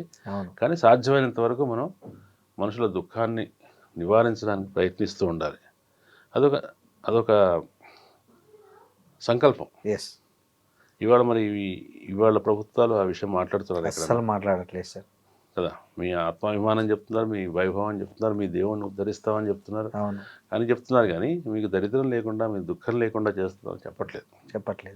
అది ఆ రోజున మన భారతదేశ సంకల్పం అయింది. ఆ సంకల్పాన్ని ఆయన ముందుకు తీసుకెళ్లే ప్రయత్నం చేశాడు.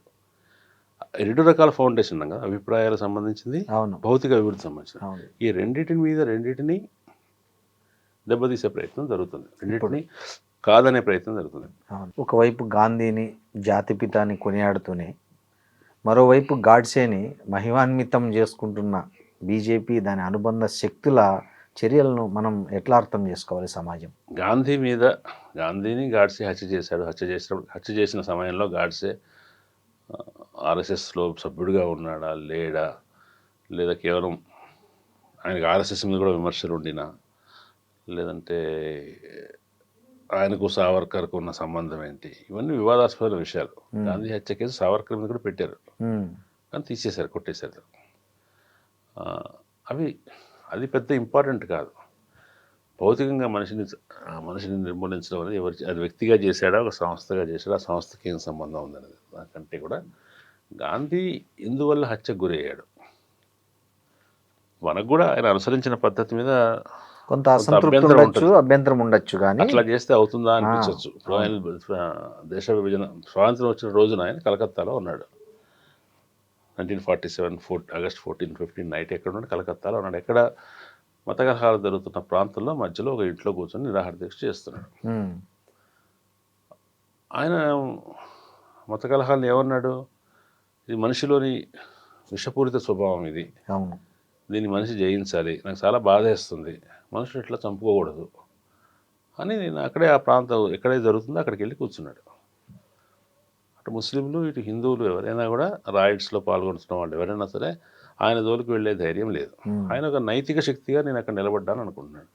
ఇట్లా జరుగుతుంటే మనకు వచ్చిన స్వాతంత్రం అనేది దాని పెద్ద విలువ, దాన్ని నేను విలువలేదు అన్నాడు. అంటే చాలా విషయాల్ని ఆయన స్వాతంత్రోద్యమంతో సహా చాలా విషయాల్ని మోరల్ ఆస్పెక్ట్ నుంచి చూడటం, మోరల్ వెపన్గా చూడటం, నిశ్చయంగా ఒక నిర్ణయం చేయాల్సిన సమయంలో చేయకుండా దాన్ని వెనక్కి తగ్గటం, ఇటువంటి గాంధీ మీద చాలా విమర్శలు పెట్టచ్చు. కానీ ఆయన ఏమనుకున్నాడంటే భారతదేశంలో స్వతంత్ర భారతదేశం యొక్క నైతికత ఎప్పుడు సాధ్యపడుతుందంటే అది తన దేశంలోని తన జనాభాలోని అట్టడుగు అస్పృశ్య జనాలను కూడా గౌరవంగా చూసినప్పుడు, అట్లాగే ముస్లింల విషయంలో కలుపుకొని వాళ్ళను కూడా భాగస్వాములను చేసుకోగలిగినప్పుడు మాత్రమే స్వతంత్ర భారతదేశానికి ఒక నైతిక స్థాయి ఉంటుంది అనుకున్నాడు. వాళ్ళు వెళ్ళిపోయారు కదా, వేరే దేశం ఏర్పాటు చేసుకున్నారు కదా, ఇంకా ఎందుకు వాళ్ళని గౌరవించాలంటే ఆయన దాని గౌరవాన్ని వాళ్ళతో కలిసి సహజీవనం చేయగలగటంలోనే అది భారతదేశం నైతిక స్థితి ఉంటుందని అనుకున్నాడు. అది ఆ మోరల్ ఫౌండేషన్ అనేది వీళ్ళకి ఇష్టం లేదు. భారతదేశం ఒక మతం వాళ్ళదే, ఇతర మతస్థులు ఉంటే వీళ్ళకి లొంగి ఉండవచ్చు, రెండవ శ్రేణి, వాళ్ళకి హక్కు లేదు అనేది వీళ్ళు అనుకుంటారు. కాబట్టి గాంధీతో విభేదిస్తుంది అక్కడ. అందువల్ల అట్లా బోధించేవాడిని గాంధీయే కాదు. ఇప్పుడు చూసారో లేదో మీరు, చాలా మంది రైటిస్టులు సోషల్ మీడియాలో బుద్ధుడిని తిడుతున్నారు. అవును సార్, ఈ మధ్య అది కూడా స్టార్ట్ అయింది. బుద్ధుడిని తిట్టడం అంటే చేతగాని వాడు చెప్పడం వల్లే భారతదేశంలో ఆ హింసను చెప్పడం వల్లే ఈ దండయాత్రలన్నీ భరించారు. ఈ గాంధీ పేరును కేంద్ర ప్రభుత్వం రకరకాల స్కీముల నుంచి తీసేయడం, ఇది కూడా సిద్ధాంతంలో భాగమేనా? ఇటువంటివి సార్ మీకు కమ్యూనిస్ట్ దేశాల్లో కూడా జరుగుతాయి సార్. అవును, ఇప్పుడు స్టాలిన్ మీద క్రుష్చెవ్ విమర్శ పెట్టిన తర్వాత స్టాలిన్ పేర్లు, ఆఖరికి స్టాలిన్ మృతదేహాన్ని కూడా, ప్రదర్శనలో ఉన్న స్టాలిన్ మృతదేహాన్ని కూడా తీసి ఖననం చేశాడు. స్టాలిన్ పేర్లన్నీ తీసేశారు. ఎక్కడ పేపర్లో స్టాలిన్ అనే మాట రాకుండా చూశారు. డీస్టాలినైజేషన్ అన్నారు. స్టాలిన్ లేకపోవడాన్ని డీస్టాలినైజేషన్ అన్నారు. కాబట్టి చాలా విషయాలు స్టాలిన్ పరిపాలించిన కారణం గురించి రాసేటప్పుడు స్టాలిన్ లేకుండా రాస్తారు, లేదా అత్యవసరమైతే దేశాధినేత అని చెప్పి రాసేవాళ్ళు, ఆనాటి దేశాధినేత రాసేవాళ్ళు. అట్లాగే ఇప్పుడు ఇరాక్ తర్వాత సద్దాం హుస్సేన్ విగ్రహాలని తీసేయటం, కానీ మాటలు చరిత్రలో అతని పేరు లేకుండా చేయటం లేదు. ఇప్పుడు వీళ్ళు గాంధీయైజేషన్, నెహ్రూయైజేషన్ చేయడానికి ప్రయత్నిస్తున్నారు, మొఘలైజేషన్ చేయడానికి ట్రై చేశారు. ఇప్పుడు మొఘల్స్ మంచివాళ్ళ చెడ్డవాళ్ళ వేరే విషయం. అవును, లైక్ ఎనీ అదర్ కింగ్. అవును, వాళ్ళలో కూడా మంచి ఉంటుంది, చెడ్డ ఉంటుంది. ఉత్తమోత్తముడైన రాజు ఎవడు ఉండడు, అత్యంత క్రూరుడైన రాజు ఎవరు ఉండడు, కొంచెం ఎక్కువ తక్కువలు ఉంటాయి. అవును, కాబట్టి మొఘల్స్ అనేవాళ్ళు వేరే ప్రాంతం నుంచి దండయాత్ర చేసి వచ్చారు. వచ్చిన తర్వాత వాళ్ళు ఇక్కడే స్థిరపడ్డారు. మన గత చరిత్రకారులు ఎవరు కూడా మొఘల్ను విదేశీయుల నుంచి దండయాత్ర చేసిన వాళ్ళుగా చెప్పారు, కానీ వలసవాదులు అని చెప్పలే. వలసవాదులు ఎప్పుడవుతారంటే వాళ్ళు ఒక దేశానికి చెంది ఉండి అక్కడి నుంచి వచ్చి ఇక్కడ దీన్ని ఆక్రమించి ఇక్కడి నుంచి సంపదనంతా అక్కడ తీసుకెళ్తూ ఉంటే వాళ్ళు వలసవాదులు అంటారు. కానీ ఇక్కడే మొఘలు అది కాదు, వాళ్ళు ఇక్కడే ఉండి స్థిరపడిపోయారు. వాళ్ళు ఆరిజిన్స్ మూలాలు వేరే. భారతదేశంలో వాళ్ళ మొఘల్స్ గురించి ఎక్కువ చదువుకున్నాం మనం, వేరే వాళ్ళ గురించి చదువుకోవట్లేదు. కాబట్టి మొఘల్స్ని చరిత్రలోంచి తీసేద్దామని వీళ్ళు అంటున్నారు. తీసేస్తావు సరే, నీకు కావాలంటే మొఘల్స్ దుర్మార్గులను రాసుకో, తీసేస్తే ఎట్లా? అదే కదా, 1500 నుంచి 1800 వరకు ఎవరు పరిపాలించారు? మొఘల్లే పరిపాలించారు. అక్కడ పేరేం రాస్తావు? రాజు పేరు, ఒక రాజు అని రాస్తారేమో. అంటే చరిత్ర నుంచి తీసేయటం అనేది అదేంటంటే దానికి ఇప్పుడు మొత్తం టెక్స్ట్ బుక్స్లో, ఎన్సీఆర్టీ టెక్స్ట్ బుక్స్లో వాటిలో కూడా చేసిందంటే మొఘల్ చాప్టర్స్ తీసేయటం. ఇప్పుడు మొఘల్స్ అంతకాలం పరిపాలించారంటే ప్రతి ఒక్కరు ఒక అడ్మినిస్ట్రేషన్లో ఏదో ఒక ఖచ్చితంగా మార్పులు ఇచ్చుంటాడు, 100%. అట్లాగే మొఘల్స్ కాలంలో రెవెన్యూ అడ్మినిస్ట్రేషన్లో భారతదేశంలో చాలా మార్పులు జరిగాయి. వాటి గురించి రాయకపోవడం, డల్హౌసీ సంస్కరణల గురించి చదువుతున్నప్పుడు షేర్షా సూరి సంస్కరణల గురించి చదవాలి కదా, అక్బర్ కాలంలో జరిగినటువంటి రెవెన్యూ సిస్టమ్ మోడల్ ఎట్లా ఉండిందో తెలుసుకోవాలి కదా. అవును, వాళ్ళు ఇప్పటికీ మనం పాటిస్తున్న అట్టడుగు స్థాయి గ్రామాధికార వ్యవస్థలో పాటిస్తున్న అనేక పద్ధతులు మొఘల్ కాలంలో స్టార్ట్ అయ్యాయి. అవును, అంటే ఎవరికి ఏది ఇవ్వాలో క్రెడిట్ వాళ్ళకి ఇచ్చి వాళ్ళు చేసిన తప్పుడు పనులను విమర్శించడం అనేది ఒక పద్ధతి ప్రతి రాజు కూడా. అవును. కృష్ణదేవరాయలు గారు బోర్డు అంతా మంచి దండయాత్రలు చేశాడు, అవును. సాహిత్యాన్ని పోషించాడు. కానీ పోర్చుగీసులతో వ్యాపారం ఆయనే చేశాడు. అవును. విదేశాలతోటి ఆయన ఆయన ఒకళ్ళిద్దరు ముస్లిం రాజులతో యుద్ధం చేశాడు, అనేక మంది ముస్లిం రాజులతో స్నేహం చేశాడు. అవును. ఇది మనం ఆబ్జెక్టివ్ విశ్లేషణగా ఉంటుంది. అట్లా కాకుండా మనకు ఇష్టమైన అంశాల నుంచి మనకు ఇష్టం లేని అభిప్రాయాన్ని తీసేస్తే చరిత్ర పాక్షికమైపోతుంది. రేపు పొద్దున ఎవడో దాన్ని కనిపెడతాడు. లేకపోతే మన దేశంలో చరిత్ర పుస్తకాలు ఎట్లా ఉంటాయి, వేరే దేశాల్లో వచ్చే చరిత్ర పుస్తకాలు ఇంకో రకంగా ఉంటాయి. సార్, ఈ మధ్య ఇంకా ఎక్కువ వినిపిస్తున్న పదం సనాతన ధర్మం. అసలు సనాతన ధర్మం అంటే ఏంటి సార్? సనాతనం అంటే శాశ్వతమైంది, నిరంతరమైంది అని అర్థం. ఇప్పుడు వాడుతున్న రాజకీయాల్లో వాడుతున్న సనాతన ధర్మం అనేది ఏ అర్థంలో వాడుతున్నారు వాళ్ళు? ఒక్కొక్కళ్ళు ఒక్కొక్క అర్థంలో వాడుతున్నారు. కానీ సనాతనత్వం అనేది అందరికీ ఉంటుంది కదా. హేతువాదులకి భౌతికవాదులు కూడా సనాతనత్వం ఉంటుంది. సనాతన ధర్మం అనేది ఇప్పుడు ఒక నాస్తికుడికి హేతువాదికి సనాతనులు ఎవరు? పూర్వీకులు, చార్వాకులు, బుద్ధుడు, జైనులు, తర్వాత సాంఖ్యులు, వీళ్ళంతా ఉన్నారు కదా. వాళ్ళంతా సనాతనలే. ఆజీవకులు, వీళ్ళంతా కూడా పూర్వీకులే. సనాతనత్వం అంటే పాతది, అవును, మాసిపోనిది, ఎప్పటి నుంచో ఉన్నది, కొనసాగేవి చాలా ఉన్నాయి. ఒక్కొక్కళ్ళు వాళ్ళ ఎవరి సనాతనత్వం వాళ్ళకు ఉంటుంది. సనాతన ధర్మానికి సనాతనత్వంలో ఎవరైనా గ్రహించవలసిందంటే ఏదైనా కూడా శాశ్వతంగా నిశ్చలంగా ఉండదు, మార్పు చెందుతూ వస్తుంది. సంప్రదాయవాదుల సనాతనత్వమైన ఆధునికుల సనాతనత్వమైన మార్పు చెందుతూ ఉంటుంది.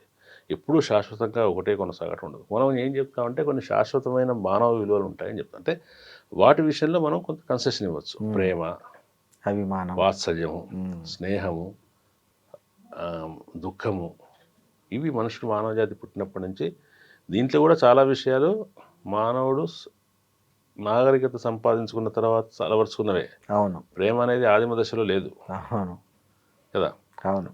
కాక అంతకుముందు జంతువులకు మనకు కామన్గా ఉన్నాయి చూసుకుంటే పరిణామ దశలో కొన్ని రకాల స్పందనలు కామన్గా ఉన్నాయి. మనుషులో బేసిక్ మానవత్వం ఉండదు, కనీస మానవత్వం లేదా అంటారు. ఆ కనీస మానవత్వమే సనాతనత్వం. ఓకే. అది కాకుండా మన దేశమే, మన జాతి గొప్పది, ఇది ఎప్పటి నుంచో మన దేశంలో ఉన్న ధర్మంలో మన ధర్మం ఏమిటి డిఫైన్ చేయమని అడిగితే చాలామంది చెప్పలేరు. అవును సార్. మన ధర్మం ఏంటి? పెద్దలను పూజించడము, పతిని పూజించడము, తక్కువ కులం వాళ్ళని దూరంగా ఉంచడము, ఇదే మనవాదం. లేదంటే అసత్యం ఆడకుండా ఉంటాం, ధర్మం తప్పకుండా ఉంటాం. ధర్మం అంటే ఏంటి? మళ్ళీ మీకో ధర్మం ఉంటుంది, నాకో ధర్మం ఉంటుంది. ధర్మం అంటే ధర్మం తప్పకపోవటం అంటే ఏంటి? అంటే ఎవరికి నిర్దేశించిన ధర్మం వాళ్ళు పాటించడమా? ఏ కులం వాళ్ళు ఏ పని చేయాలో ఆ పని చేస్తే ధర్మం. చాలా పాత కావ్యాల్లో ఋషుల దగ్గరికి రాజులు వస్తారు. అప్పుడు రాజుల్ని ఋషులు అడుగుతారు, ఎట్లా ఉంది మీ పాలన, బాగుందా, అర్ణాశ్రమ ధర్మాలు సక్రమంగా ఉన్నాయా, అందరూ బ్రాహ్మణులను గౌరవిస్తున్నారా, ఇటువంటి ప్రశ్నలు అడుగుతారు. అంటే వాళ్ళ దృష్టిలో ధర్మం అంటే అది. అంటే ఎవరి ధర్మాన్ని పాటించడం, సత్యాన్ని అనుసరించడం, నమ్మక ద్రోహం చేయకపోవటం. అన్నిటికంటే గొప్ప ధర్మం నేనైతే అనుకుంటాను భారతంలో చెప్పారు. అన్ని ప్రపంచంలో అన్ని మతాలకి వర్తిస్తుంది. ఇతరులు ఏ పని చేస్తే నీకు నొప్పి కలుగుతుందో నువ్వు ఆ పని ఇతరులకు చేయకు అని విదురుడు చెప్తాడు. పరమోత్తమ ధర్మం అది. ఏ పని ఇతరులు నీకు చేస్తే నీకు బాధ కలుగుతుందో నువ్వు ఆ పని ఇతరులకు చేయకుండా ఉండటానికి మించిన ధర్మం ఇంకొకటి లేదు. అది ధర్మం. కానీ ఈ సాత్విక ధర్మం అనొచ్చు. అవును. అట్లా ఉండకూడదు. పక్కవాడు గాంధీ, ఇప్పుడు సిద్ధాంతం గాంధీ గారు ఒక చెంప కొడితే ఇంకో చెంప చూపిస్తున్నారు కదా. కాదు, ఇప్పుడు నైతి ఒక చెంప కొడితే రెండు చెంపలు కొట్టాలి కదా. మనం అట్లా అమాయకంగా ఉంటే మనం దాన్ని బలహీనత అనుకుంటున్నారు. జాతి అంతరించిపోతుంది, మతం అంతరించిపోతుంది. వర్షన్స్ ఎప్పుడు కూడా 2 రకాల 3 రకాల వర్షన్స్ ఉంటాయి. కాబట్టి సనాతనత్వం అని వాళ్ళు చెప్పే సనాతనత్వం అంటే ఏదైతే సంప్రదాయ కాలంలో ఉండే విలువలు ఉన్నాయో ఆ విలువలు ఇప్పుడు వర్ణాశ్రమం కావచ్చు, పాతివ్రత్యం కావచ్చు, ఇటువంటివన్నీ, ఆడవాళ్ళు చీరలు కట్టుకోవటం, మగవాళ్ళు పంచెలు కట్టుకోవటం కావచ్చు, వస్త్రధారణ. వస్తుందిగా చేయొచ్చు, భజనలు చేయటం కావచ్చు, ఉమ్, అట్లా కొంతమంది అనుకోవచ్చు. కొంతమంది సనాతన ధర్మం అంటే నేను అనేది దీన్ని మనం పొరపాటు వాళ్ళెవరో సనాతన ధర్మం అని చెప్పి ఉమ్, పాతబడిపోయిన విలువల్ని ప్రోత్సహిస్తున్నారని అనుకుని దాన్నే సనాతనత్వం అనుకోవడం తప్పు. ఉమ్, భారతదేశానికి ఒక ప్రాచీనత ఉంది. అవును. ఆ ప్రాచీనతలో తప్పు ఎంత ఉందో ఒప్పు కూడా అంత ఉంది. ఇవాళ మనుషులు మనం ఎట్లాగో మంచి చెడ చర్చించుకుంటున్నామో, ఇట్లా అయితే మంచిది, ఇట్లా అయితే చెడ్డదని. ఆ రోజుల్లో కూడా చర్చ ఉండేది. ఆ రోజుల్లో కూడా మన పూర్వీకులు ఉన్నారు, వాళ్ళ పూర్వీకులు ఉన్నారు. ఉమ్, అంతే కదా సార్. వాళ్ళ పూర్వీకుల విషయాన్ని సనాతనత్వం అంటున్నారు. బహుశా మనం మన పూర్వీకుల విషయాన్ని సనాతనత్వం అనాలేమో. అంతే కదా సార్. ఈ రాజకీయ శత్రువులు, అసమ్మతివాదుల విషయంలో మోడీ పాలనలో సాగుతున్న ఏదైతే బుల్డోజర్ విధానం, దాన్ని అంటే తిప్పికొట్టే శక్తి సామర్థ్యాలు క్రమంగా అంతరించిపోతున్నాయి దేశంలో, ఇంక్లూడింగ్ కమ్యూనిస్టులతో సహా అందరూ ఎదుర్కోలేని ఒక పరిస్థితి వచ్చింది. దీనికి కారణం ఏమంటారు సార్? కారణం ఏమంటామంటే అది చెప్పడం చాలా కష్టం. కారణం అనేది ఒకటి రెండు రకాలుగా చెప్పొచ్చు. సార్. ఒకళ్ళు వాళ్ళు మోడీ కానీ ఆయన ఆయన వాళ్ళ శక్తి సామర్థ్యాల వల్ల, వాళ్ళ దీర్ఘకాలంగా అనుసరిస్తూ వస్తున్న పద్ధతుల వల్ల, సహనం వల్ల 86 నుంచి ఓపికగా చేస్తూ రామజన్మ ఉద్యమాన్ని చేస్తూ 92లో అయిన తర్వాత కూడా దాన్ని వదిలిపెట్టకుండా ప్రయాణం చేస్తూ వచ్చారు కదా, అదొకటి. అంతకుముందు కూడా మీరు కేరళలో చూస్తే కొన్ని గ్రామాల్లో 1970 నుంచి 69 నుంచి పనిచేస్తున్నటువంటి ఆర్ఎస్ఎస్ కార్యకర్తలు ఉన్నారు. అంటే వాళ్ళకు కావాల్సిన అనుకూల వాతావరణం వచ్చేదాకా, సామరస్యం, వాళ్లకు అనుకూల పరిస్థితులు వచ్చాయని వాళ్ళకి నమ్మకం కలిగేదాకా నెమ్మదిగా పనిచేస్తూ ఉంటారు. బహుశా అటువంటి ప్లాన్డ్గా డెడికేటెడ్గా పనిచేసే శ్రేణులు కమ్యూనిస్టులో కానీ ఇతర పార్టీలో కానీ లేవేమో.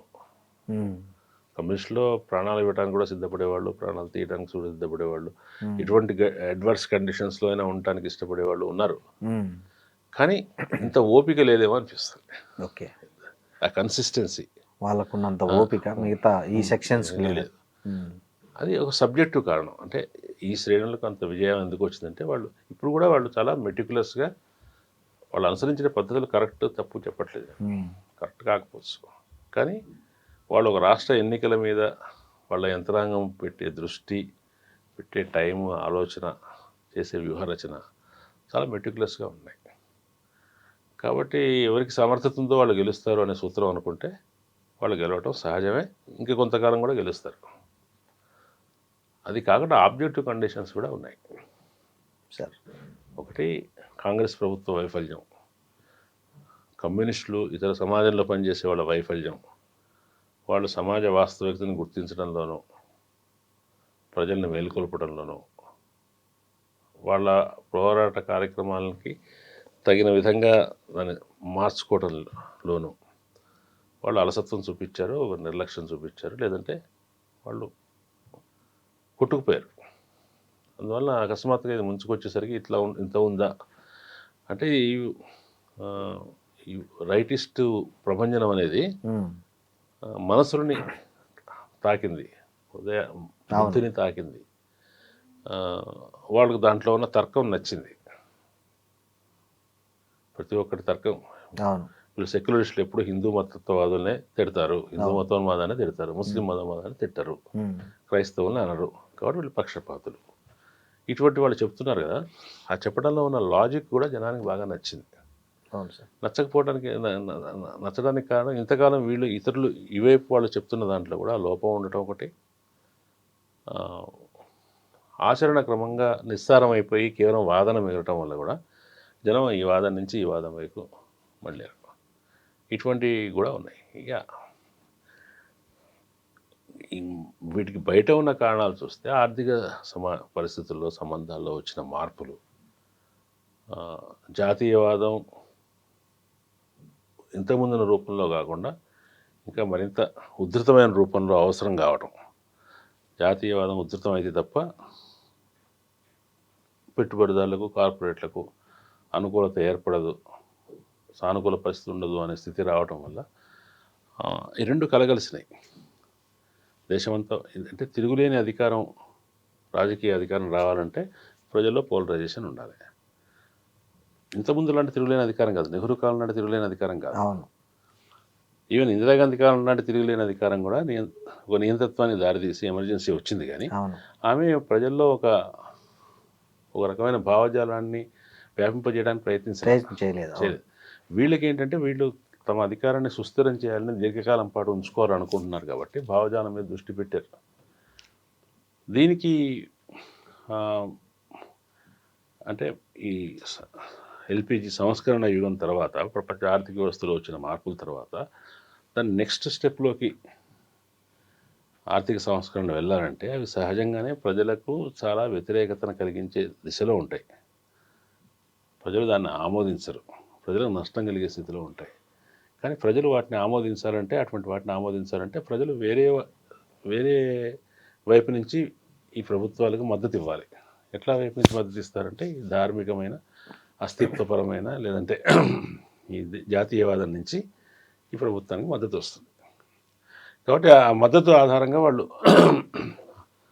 ఛత్తీస్గఢ్లో మైనింగ్ కోసమైనా కావాల్సిన చర్యలు తీసుకుంటారు, ఆరావళి పర్వతాలని మైనింగ్ చేయడానికైనా చర్యలు తీసుకుంటారు. ఏదంటే అది చేయడానికి కావాల్సిన తిరుగులేని అధికారం వస్తుంది. ఆ తిరుగులేని అధికారం ఎక్కడి నుంచి వస్తుంది? ప్రజల్లో ఈ మితవాద ఆలోచన రావటం నుంచి వస్తుంది. ప్రజలు ఈ కొత్త ఆలోచన విధానానికి వాళ్ళు ప్రభావితులు కావటం వల్ల ప్రజలు అంత సమ్మతిస్తున్నారు. ఆ సమ్మతిని వాళ్ళు దేనికి ఉపయోగిస్తున్నారు? మైనింగ్ ప్రైవేట్ శక్తులకు, పెట్టుబడిదారులకు అనుకూలంగా మారుస్తున్నారు విధానాన్ని. సో ఉద్ధృతమైన జాతీయవాదం వెనక ఈ దేశంలో పెట్టుబడిదారులకు అనుకూలమైన వాతావరణం సృష్టించడం అనేది ఒక క్లియర్ కట్ లక్ష్యంగా కనిపిస్తుంది. అంతే కదా సార్? ఇప్పుడు అమెరికాలో కూడా ఏం చేస్తున్నారు? ఇప్పుడు making America great again, Naga Trump slogan అది. కానీ అతను అమెరికాలో ఎక్కువ ప్రజలు తన వైపు తిప్పుకోవడానికి ఏం చేశాడు? మైగ్రెంట్స్ మీద దృష్టి పెట్టాడు, మెక్సికన్ల మీద దృష్టి పెట్టాడు. మొదటి విడతలో మెక్సికోకు అమెరికాకి మధ్యలో గోడ కట్టే ప్రయత్నం చేశాడు. అంటే ప్రజల్లో ఒక రకంగా మనకు వీళ్ళ నుంచి ప్రమాదం ఉంది, మనం ప్రమాదంలో ఉన్నాము, మనం ఇప్పుడు హీనస్థితిలోకి వెళ్ళాము, మళ్ళీ గొప్పవాళ్ళం కావాలంటే మనం కఠినంగా ఉండాలి. సో ఇప్పుడు ఆచరణలో మెక్సికోతో కఠినంగా ఉండట్లా. మెక్సికన్లు తమ దేశంలోకి రావటం వల్ల తమ దేశంలో వాళ్ళకు ఉద్యోగాలు పోతున్నాయని, ఇతర ప్రదేశాల నుంచి మన దగ్గరికి రావటం, వాళ్ళకు ఉద్యోగాలు ఇవ్వటం వల్ల మన వాళ్ళకు ఉద్యోగాలు లేవని ఇవి చెప్తున్నప్పుడు ప్రజల దృష్టిలో ఏంటి? ఈ బయట నుంచి వస్తున్న వాళ్ళే శత్రువులు. దానివల్ల వచ్చిన అధికారాన్ని దానికి దేనికి ఉపయోగిస్తున్నాడు? వెనిజులా మీద దాడి చేయడానికి ఉపయోగిస్తున్నాడు, భారతదేశాన్ని ఇబ్బంది పెట్టడానికి ప్రయత్నిస్తున్నాడు. ఒకవైపున ఉక్రెయిన్ యుద్ధంలో తన పాత్ర చేయడానికి ప్రయత్నిస్తున్నాడు, గ్రీన్లాండ్ని ఆక్రమించడానికి ప్రయత్నిస్తున్నాడు. అంటే అట్లా అధికారం ఏ రకంగా మితవాదాల్లో ఉండేది సమస్య అంటే వాళ్ళు ప్రజల్ని భావోద్వేగాలకు లోను చేసి ప్రజల్ని ఏదో ఒక పద్ధతిలో తమ వైపు తిప్పుకుంటారు. తిప్పుకున్న తర్వాత వాళ్ళని సంతృప్తిపరచడం కూడా ఇటువంటి చర్యల ద్వారా సంతృప్తిపరుస్తారు. ఇది ఎంతకాలం సాగుతుంది సార్? చూడాలి మరి. అంటే కొంతకాలం సాగేటట్టే కనిపిస్తుంది. దానిలోని అంతర్గత వైరుధ్యాల వల్ల అది కుప్పగూలాల్సింది తప్ప ఈ భారతదేశంలో అయినా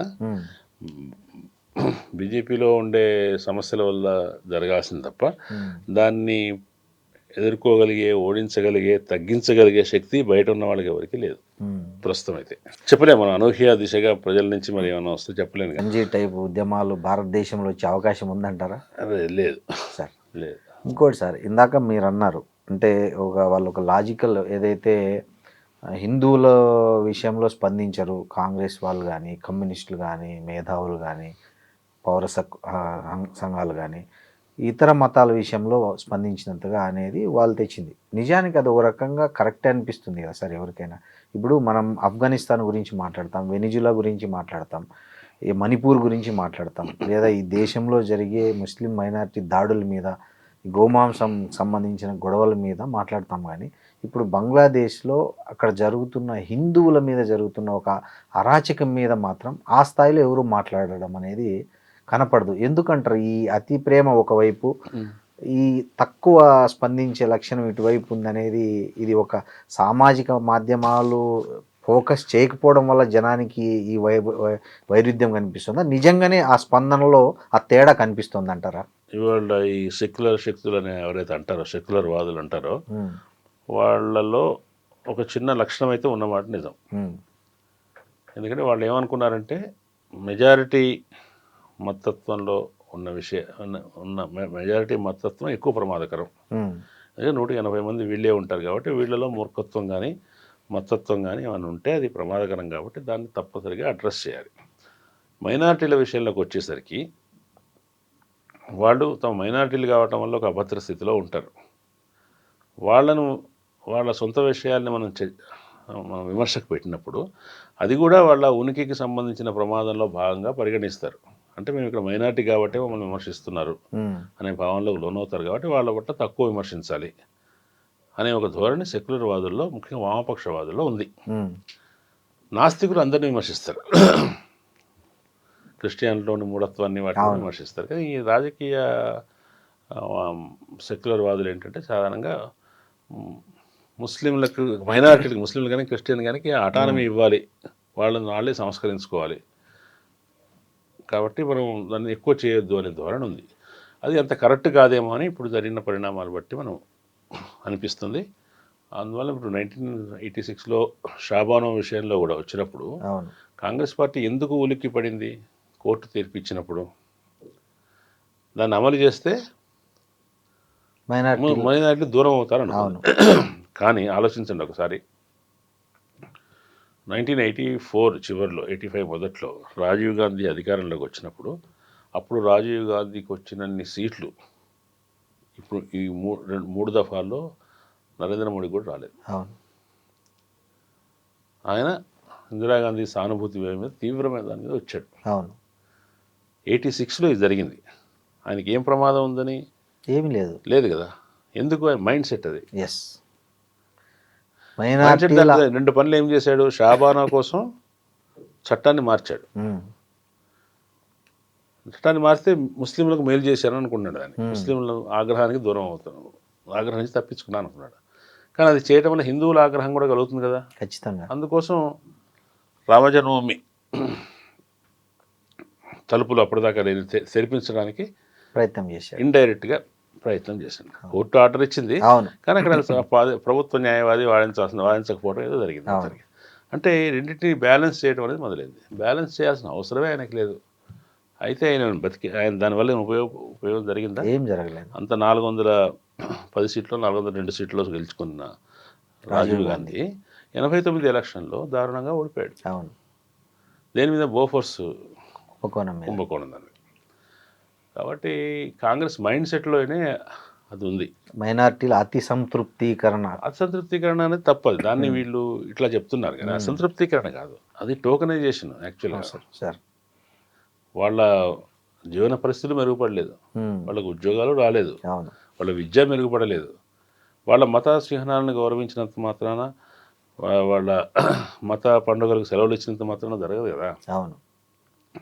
వాళ్ళ ఆడవాళ్ళని వదిలేయడానికి వీలు కల్పించినంత మాత్రాన, రద్దు చేసినంత మాత్రాన అది కాదు కదా. అది టోకనైజేషన్. కానీ దాన్ని వాళ్ళ సంతృప్తీకరణ అనుకుంటున్నారు.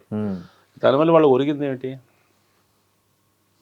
కాబట్టి సెక్యులరిస్ట్ ప్రాక్టీసెస్ అన్నింటినీ కూడా మళ్ళీ కాంగ్రెస్ వాదులు, లెఫ్టిస్టులు కూడా మళ్ళీ పునరాలోచన చేసుకోవాల్సిన అవసరం ఉంది. మనం ఇంతకాలం చేసిన వాటిలో ఏవి సరి అయింది, ఏవి సరి అయింది కాదు, దాన్ని చర్చించుకోవాలి ముందు. కాబట్టి వాళ్ళ అవతల వాళ్ళు అన్నీ విమర్శిస్తారు, నువ్వు దీని గురించి మాట్లాడేవా, దీని గురించి బంగ్లాదేశ్లో జరిగిన దానికి విమర్శించడానికి తప్పనిసరిగా మాట్లాడతారు. ఎందుకు మాట్లాడరు? కానీ గుర్తుపెట్టుకోవాల్సిన విషయం ఏంటంటే భారతదేశంలో మైనారిటీల పట్ల మనం ఎట్లా ఉన్నాం అనే దాన్ని బట్టి అక్కడ మైనారిటీల పట్ల అదే ఉంది కదా. ఇక్కడలాంటి ప్రభుత్వమే అక్కడ ఉంది కదా. మత ప్రాతిపదికన నడిచే ప్రభుత్వాల్లో మైనారిటీలకు జరిగే ఇవన్నీ కామన్. కాబట్టి అక్కడ బంగ్లాదేశ్లో హిందువులు చచ్చిపోయాడు, వాడు హిందువుగానే చచ్చిపోవట్లా, అవామీ లీగ్ కార్యకర్తగా కూడా చచ్చిపోతున్నాడు. కదా. అవును సార్. మైనార్టీలందరూ కూడా ఈ షేక్ హసీనా పార్టీలో ఉన్నారు, అవును. చచ్చిపోతున్నారు. అవును. అక్కడ ప్రభుత్వం దాన్ని అరికట్టగలుగుతుందా లేదా? అవును. మైనార్టీలకు రక్షణ కల్పించాలని తప్పనిసరిగా డిమాండ్ చేయాలి. భారత ప్రభుత్వం చేయాలి, భారతదేశంలో అన్ని పార్టీలు చేయాలి. అవును. కానీ అక్కడ హిందువుల మీద దాడి జరుగుతుంది అనే ఒక ప్రచారం ఇక్కడి మైనార్టీ మీద దాడి చేయడానికి ఉపయోగపడకూడదు. అవును సార్. అక్కడ హిందువుల మీద దాడి జరుగుతుందనే ప్రచారం ఇక్కడ బెంగాల్లో ఎన్నికల్లో ఉపయోగించుకోకూడదు అవును. కదా. ఆ నిగ్రహం, ఆ విచక్షణ అనేది ఉండాలి. అవును. ఇది అంటే సార్ అక్కడ ఒక నోబెల్ శాంతి బహుమతి పొందిన వ్యక్తి ఉన్న దాంట్లో ఈ అల్లర్లను ఎట్లా చూడాలి సార్? బంగ్లాదేశ్ అల్లర్లను అంటే ప్రభుత్వం అతనికి ఆధీనంలో లేదా, లేదా అతను ఒక పప్పెట్ లాగా ఉన్నాడు అనుకోవాలా? ఎందుకంటే ఇంత మత ఘర్షణలు జరుగుతున్నప్పుడు, అక్కడ మతవాదులు రెచ్చిపోతున్నప్పుడు అతను ఒక నోబెల్ అవార్డీ కదా సార్ అక్కడ ఉన్నది యాసిన్. స్పష్టంగా చెప్పలేము అనేక విషయాలు. ఓకే. షేక్ హసీనా భారతదేశానికి అనుకూలంగా ఉన్న వ్యక్తి. ఆమెను దింపారు. ఆమె వ్యతిరేకంగా ఉన్నది బిఎంపి. ఆమె ఖలీదా జియా మన చనిపోయింది కదా ఆమె. తర్వాత జమాతే ఇస్లాం పార్టీ ఉంది. జమాతే ఇస్లాం పార్టీకి ప్రాబల్యం పెరుగుతుంది అక్కడ. ప్రాబల్యం పెరుగుతున్న వల్ల సెక్యులర్ పార్టీ అయినప్పటికీ బిఎంపి కూడా జమాతే ఇస్లాంతో అలయన్స్ పెట్టుకోవడం, ఇద్దరు కలిసి షేక్ హసీనాకు వ్యతిరేకంగా చేయడం జరిగింది. ఈమె కూడా చాలా వాళ్ళ మీద నిర్బంధకాండ చాలా చేసింది. ఒక అక్కడ రాజకీయాల్లో ఇస్లామిక్ రాజకీయాల అంశం పెరుగుతుంది. అదొకటి వాస్తవం. కానీ హసీనా మీద వచ్చిన వ్యతిరేకత అంతా కూడా ఇస్లామిక్ రాజకీయాల వ్యక్తీకరణ కాదు. ఇప్పుడు దానివల్ల ఈ ఖలీదా జియా పార్టీ రేపు పొద్దున మార్చి ఎలక్షన్స్లో విజయం పొందే అవకాశం ఉంది కాబట్టి భారతదేశం కూడా ఈ మధ్య ఖలీదా జియా చనిపోయినప్పుడు ప్రత్యేకంగా వెళ్ళి అక్కడ జయశంకర్ వెళ్ళి చేయడం, వాళ్ళ నాయకులు కలవటం లాంటి పనులు చేశారు. వాళ్ళ కొడుకుని కలిసి. దీంట్ వెనక అమెరికా ప్రమేయం ఉందనేటువంటి వాదనలు వస్తున్నాయి. అవును సార్. ఎక్కడెక్కడైతే మీరు అన్నారు ఇందాక జంజీలు చేశారు, శ్రీలంకలో కావచ్చు, నేపాల్లో కావచ్చు, బంగ్లాదేశ్లో కావచ్చు, వీటంటే వెనుక అమెరికా ప్రోత్సాహం ఉందనే ఒక వర్షం వినిపిస్తుంది, చాలామంది ఆరోపిస్తున్నారు. అయితే బంగ్లాదేశ్లో ఇంతకాలం వస్తున్న ప్రభుత్వం మారాల్సిన ప్రయోజనం మాత్రం అమెరికాకు ఉంది, చైనాకు కూడా ఉంది. అది షేక్ హసీనా కొనసాగితే బాగుండని భారతదేశానికి ఉంది. కానీ భౌగోళిక రాజకీయాల ప్రమేయం కూడా ఉంది కదా. రేపొద్దున భారత్తో అంతగా సఖ్యత లేని ప్రభుత్వం అక్కడ వస్తే ఆ బంగ్లాదేశ్, చైనా కలిస్తే మనకు భారతదేశానికి కొంత తలకాయ పోతుంది. ఈ ప్రాంతంలో తనకు చైనాకు దగ్గరగా ఏదైనా స్థావరం మిత్రదేశం కావాలని అమెరికా అనుకుంటుంది అనుకోండి, భారతదేశం కాకుండా, అది కూడా ఈ ప్రాంతంలో అనేక సమస్యలను తెచ్చిపెడుతుంది. ఇప్పుడు చాలా బ్రాడర్ సెన్స్లో మాట్లాడినప్పుడు దీంట్లో రాజకీయ కక్షలు, రాజకీయ హత్యలు జరుగుతున్నాయి, మతపరమైన హత్యలు కూడా దాంట్లో ఉన్నాయి. తప్పనిసరిగా భారతదేశంలో అదొక్కటిగా అన్నింటినీ ఖండించాలి. మణిపూర్లో ఖండించాలి, భారతదేశంలో కాదు, బంగ్లాదేశ్ పరిణామాలని, బంగ్లాదేశ్ పరిణామాల్లో అగ్రరాజ్యాల ప్రమేయాన్ని ఖండించాలి ఫస్ట్. బంగ్లాదేశ్ మహమ్మద్ యూనస్ అనేవాడు నోబెల్ ప్రైజ్ వచ్చింది, కానీ అతను పొదుపు సంఘాల ద్వారా అతను ప్రచారం పొందాడు, కానీ అతనే ప్రజానాయకుడు కాదు. అతను ఒక సంక్షోభ స్థితిలో ఆయన్ని తటస్థ నాయకుడిగా పెట్టుకున్నారు. అదే అమెరికా ప్రమోట్ చేసిన తటస్థ నాయకుడు అని కూడా అంటున్నారు. అవును సార్. ఆయన ఎన్నికల విషయాన్ని శాంతియుతంగా నిర్వహించాలంతే, తర్వాత అప్పగించి పోతాడు ఆయన. కానీ అంత నిర్వహించే సమర్థత ఉందా? బంగ్లాదేశ్ సైన్యం దాంట్లో ఏం పాత్ర వహిస్తుంది, అది ఎటువంటి రోల్ చేస్తుంది, ఇవి చాలా ముఖ్యమైన విషయాలు. కాబట్టి మతపరమైన పాలన వస్తే అమెరికా కూడా అనుకూలమే అనుకోండి, అది మనకు సరిహద్దుల వెంట మతపరమైన సమస్యలు తెస్తుంది, విదేశాంగ రంగంలో కూడా సమస్యలు తెస్తుంది. సో ఇందిరాగాంధీని ఏదైతే ఎమర్జెన్సీ అని బీజేపీ విమర్శిస్తుందో, నిజానికి అంతకంటే దారుణంగా డీఫాక్టో ఎమర్జెన్సీ అనేది ఇప్పుడు భారతదేశంలో స్థిరపడిపోయిందనే వాదన కూడా వినిపిస్తుంది సార్. ఇది కరెక్టేనంటారా? నియంతృత్వ విధానాలు అనేవి పార్టీలకు అతీతంగా కాంగ్రెస్, బీజేపీ రెండు కూడా కొనసాగిస్తున్నాయి. పార్టీల ప్రభుత్వాలు అనే విషయాన్ని పక్కన పెట్టి భారత రాజ్యం, ఇండియన్ స్టేట్ అనేది కూడా క్రమక్రమంగా తన కరుకుదేలుతూ ఉంది. ఇది మనకు 1975 నుంచి చూడవచ్చు. అయితే 75లో నియంతృత్వం రావడానికి, ఎమర్జెన్సీ పెట్టడానికి కారణం ఏంటి? ఆమెకు వ్యతిరేకంగా అలహాబాద్ కోర్టు తీర్పు ఇవ్వటం కాకుండా అవును బయట క్షేత్రంలో, సామాజిక క్షేత్రంలో ఇందిరా వ్యతిరేకత, అవినీతి వ్యతిరేకత ఆందోళన, ఇందిరా వ్యతిరేక ఆందోళన జరుగుతుంది జయప్రకాష్ నారాయణ ఆధ్వర్యంలో. అది ప్రజా ఉద్యమం ఉధృతం అవుతుంది. ఆ ప్రజా ఉద్యమాన్ని అణచడానికి, అది రాజకీయంగా మారి తన ప్రతిపక్షులు అధికారంలో రాకుండా ఆపడానికి అలహాబాద్ హైకోర్టు ఈ రెండింటి నేపథ్యంలో ఆవిడ ఎమర్జెన్సీ పెట్టారు. ఆవిడ తన వ్యక్తిగత పాలన, తన పార్టీ పాలన దాన్ని రక్షించుకోవడం కోసం చేసింది కాబట్టి ఏం చేసింది, ప్రతిపక్షాల వాళ్ళందరినీ నిర్బంధంలోకి తీసుకుంది. యాక్టివ్ కార్యకర్తలందరినీ దీర్ఘకాలం ఇచ్చింది, పెద్ద పెద్ద నాయకుల్ని కొంతకాలం జైల్లో ఉంచింది, చాలా హక్కులు సెన్సార్షిప్ పెట్టింది, అవన్నీ చేసింది. తర్వాత తనకు అనుకూల పరిస్థితులు వచ్చాయనగానే దాన్ని సడలించింది. అవును, దారుణంగా ఓడిపోయింది. అవును. ఆమె దాని నుంచి ఏం గుణపాఠం తీసుకుంది? ప్రజలపై నిర్బంధం అనేది కరెక్ట్ కాదనేది తీసుకోకుండా మరి రద్దు చేసి పార్టీ, మరి ఆమె కూడా పార్టీ పెట్టింది కదా సార్. ఆమె ఓడిపోయిన తర్వాత ప్రభుత్వ వేధింపులకు లోనైంది, అంటే జైల్లో ఉంది. జనతా పార్టీ రాగానే పరిశీలించిన తర్వాత సరే పొరపాటు జరిగింది అనే అవగాహన వస్తుంది అనుకున్నప్పుడు మళ్ళీ ఆవిడకి అధికారం వచ్చినప్పుడు ఆయన తీసుకున్నటువంటి ఒక గుణపాఠం ఏంటంటే, మనం అందరి మీద మూకుముడిగా నిర్బంధకాండ పెట్టడం కరెక్ట్ కాదు, దానివల్ల నెగిటివ్ ఉంటాయి, కాబట్టి సెలెక్టివ్గా పెట్టుకోవచ్చు అని ఫస్ట్ గురి ఆమె పంజాబ్ మీద పెట్టింది, అకాలీదళ మీద పెట్టింది. అకాలీదళని బలహీనపరచడానికి బిందెన్ వారిని ప్రోత్సహించింది. అది చేయి దాటిపోయే పరిస్థితి వచ్చింది. చూడండి, తనే బిందెన్ వారిని చంపేశాడు. దాని తర్వాత ఏమైంది, అది వాళ్ళ సిక్కుల్లో అసంతృప్తి వచ్చింది. ఒక పక్కన అది చేస్తూనే అవును కశ్మీర్లో అతను ఫరూక్ అబ్దుల్లాను పదవి నుంచి తొలగించింది. అవును, ఆంధ్రప్రదేశ్లో ఎన్టీ రామారావును తొలగించింది. అవును, అంటే ఒక్కొక్కరిని చేసుకుంటూ పోవటం, ఒక సెక్షన్ మాట్లాడే వాళ్ళని మాత్రమే అందరినీ పెట్టడం ఎందుకు, 1,00,000 మందిని పెట్టడం, దాంట్లో 10 మందిని సెలెక్ట్ చేసి పెట్టుకుంటే మిగతా అంత ఉంటుంది కదా. అట్లా ఎవరైతే ఒకళ్ళ మీద ఒకళ్ళ తర్వాత ఒకళ్ళని టార్గెట్ చేసుకుంటూ వచ్చింది. అది వీళ్ళ దగ్గరికి వచ్చేసరికి ఇది ప్రత్యేకంగా ఐడియాలజికల్లీ మోటివేటెడ్ ఏమంటాం పాలన.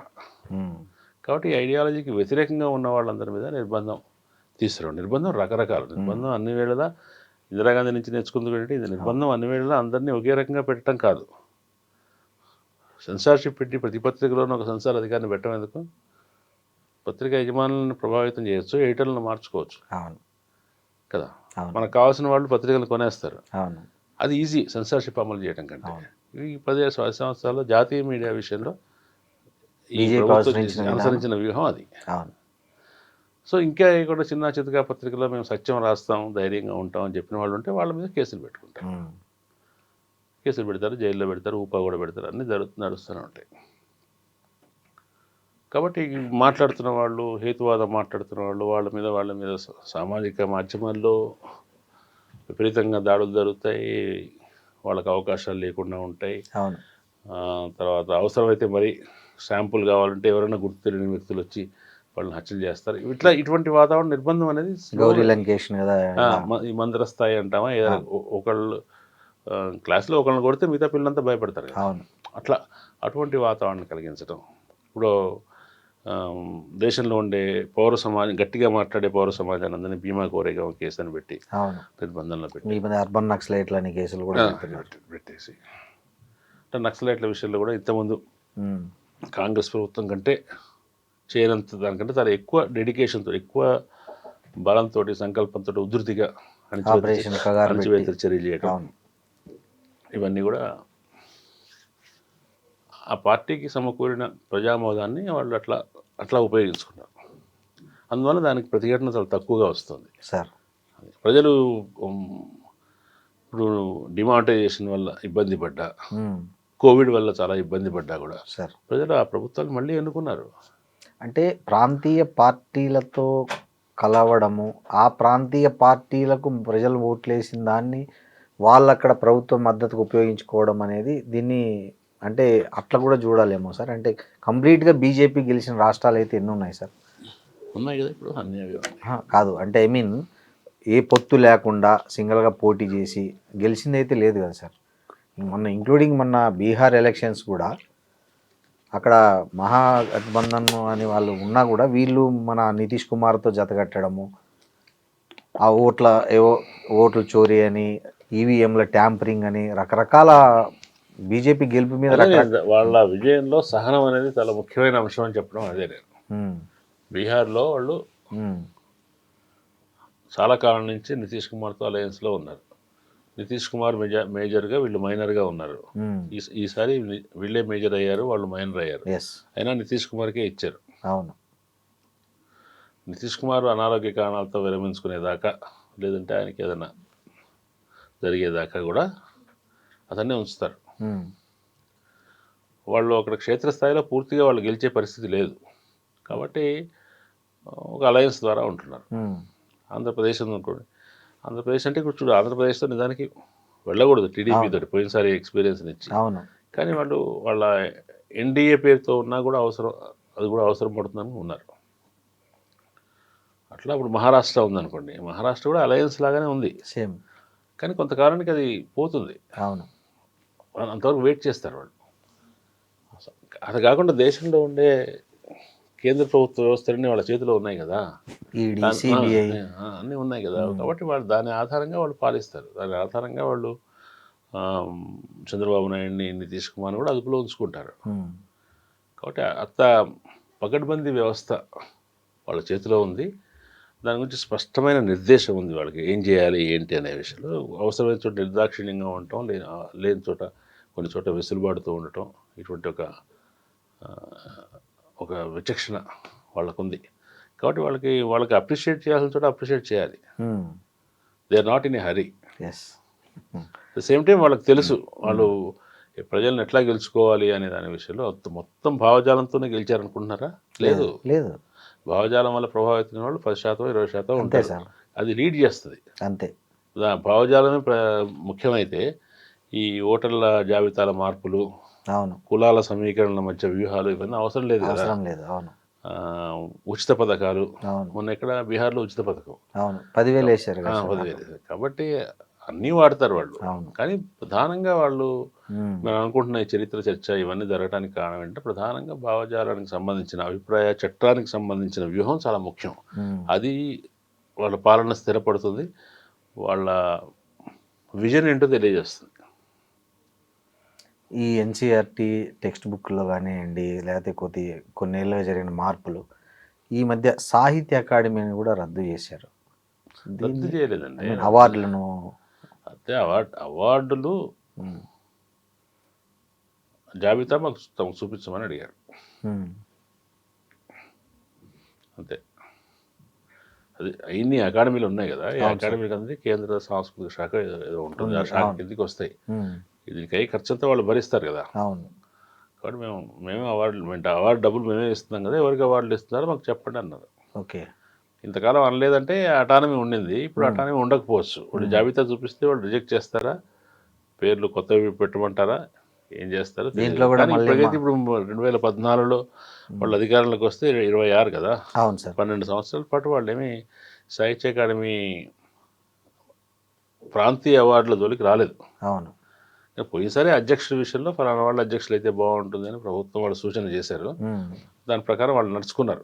కానీ పూర్తిగా కల్పించుకోవడానికి 10 సంవత్సరాలు వెయిట్ చేశారు. ఎందుకంటే సాహిత్య రంగంలో ప్రోగ్రెసివ్ ఎలిమెంట్స్ ఎక్కువ డామినేట్గా ఉన్నాయి కాబట్టి ఆ స్థానం నెమ్మదిగా వాళ్ళు తమ చేతుల్లో తీసుకోవడానికి టైం కోసం వాళ్ళు వేచి ఉన్నారు. అది క్రమంగా జరుగుతుంది. సో భవిష్యత్తులో దాన్ని కూడా హస్తగతం చేసుకుంటారా? సాహిత్య రంగం హస్తగతం ఏం లేదు, వాళ్ళు చెప్పినట్టు రాయాలి. ఇప్పుడు ఆల్రెడీ సినిమాలు ఒకసారి చెప్తారు, రెండోసారి నుంచి మన వాళ్ళే వెతుక్కొని వాళ్ళకి ఎవరు ఆమోదయోగులో వాళ్ళకే ఇస్తారు. ఏముంది అంతేనా సార్? అంటే ఇప్పుడు ఆల్రెడీ సినిమాల్లోకి వచ్చేసింది అది మొత్తం ఆ భావజాలము మొత్తం. మీరు చూస్తే సినిమాలు బయట సమాజంలో ఏముందో సినిమాల్లో అదే ఉంటుంది కదా సార్. ఈ విద్యార్థి ఉద్యమాలు, పౌర సంఘాలు, అదేవిధంగా మేధావి వర్గాలు ప్రజాస్వామ్యాన్ని రక్షించుకోవడానికి తగినంత బలం లేక పోరాటం చేయలేదా వాళ్ళు? లేకపోతే నిస్సహాయాలుగా ఉండిపోయి మాట్లాడలేకపోతున్నారని? బయట వాతావరణంలో ఒక గ్లూమినెస్, నిస్సహాయత కనిపిస్తుంది అనుకోండి, మన మాట చెల్లుబాటు కావట్లేదు అనుకోండి, సహజంగానే మనం నీరసపడిపోతాం. ఉమ్, సో కొంతమంది ఆ విషయాన్ని పక్కబెట్టి వేరే జీవన రంగాల్లోకి వెళ్ళిపోతారు. కొంతమంది ఇంకా అట్లాగే పట్టుకొని బలహీనంగానైనా ఏదో చేయాలని ప్రయత్నం చేస్తుంటారు, కానీ వాళ్ళకి బలం ఉండదు. కాబట్టి ఇప్పుడు ప్రజల కోసం పనిచేయడం, సమస్యల మీద పనిచేయడం, దానికి స్పందించడం అనే దానికే చెల్లుబాటు లేని కాలం వచ్చిన తర్వాత ఉద్యమాలు ఎక్సెప్ట్ వాళ్ళ ఆయా వృత్తి వర్గాలు, ఆయా ఆర్థిక వర్గాలు వాళ్ళ సొంత సమస్యల గురించి తప్ప ఇంతకుముందులాగా విస్తృత ప్రయోజనాల కోసం జరిగే ఆందోళనలు తక్కువ ఉండే అవకాశం ఉంది. ఉమ్, మళ్ళీ ఎప్పుడో పడతాయి, ఎప్పుడో వస్తాయి, కానీ ఇప్పుడైతే లేదు. ఉమ్, కాబట్టి దీన్ని ఎట్లా చేయాలి, ఏం చేయాలి అనేది వీళ్ళందరూ ఆలోచించుకోవాలి. అంటే ఇంతకాలం ఈ పనులు చేసిన వాళ్ళందరూ ఉన్నారు కదా, సార్. వాళ్ళు ఆలోచించుకోవాలి. ప్రస్తుత పరిస్థితిని వాళ్ళు ఓపికగా, జాగ్రత్తగా, కూలంకషంగా అధ్యయనం చేసి దీన్ని నెక్స్ట్ స్టెప్ మనం ఏం చేయాలి, ఏం చేస్తే బాగుంటుంది అనే విషయంలో ఒక ప్రాక్టికల్ అప్రోచ్తో వెళ్ళటం మంచిది. లేకపోతే ఊరికే బాధపడినా ఉపయోగం లేదు. అవును. మనం ఈ శక్తులు తగ్గిపోతున్నాయి, మన శక్తులు తగ్గిపోతున్నాయి, వాళ్ళు పెరిగిపోతున్నారని వలపోత వల్ల లాభం లేదు. అది వాస్తవం. వాళ్ళు బలంగా ఉన్నారు, బలంగా ఉండటానికి కావాల్సిన కష్టపడుతున్నారు వాళ్ళు. ఇంకా చూస్తే వాళ్ళ పరిస్థితి చూస్తే ఆ ఉత్సాహం వాడు ఇంకొంతకాలం ఇట్లాగే ముందుకెళ్తారని అనిపిస్తుంది. వాళ్ళు ముందుకెళ్తున్న కొద్దీ నువ్వు తగ్గిపోవడం ఖాయం.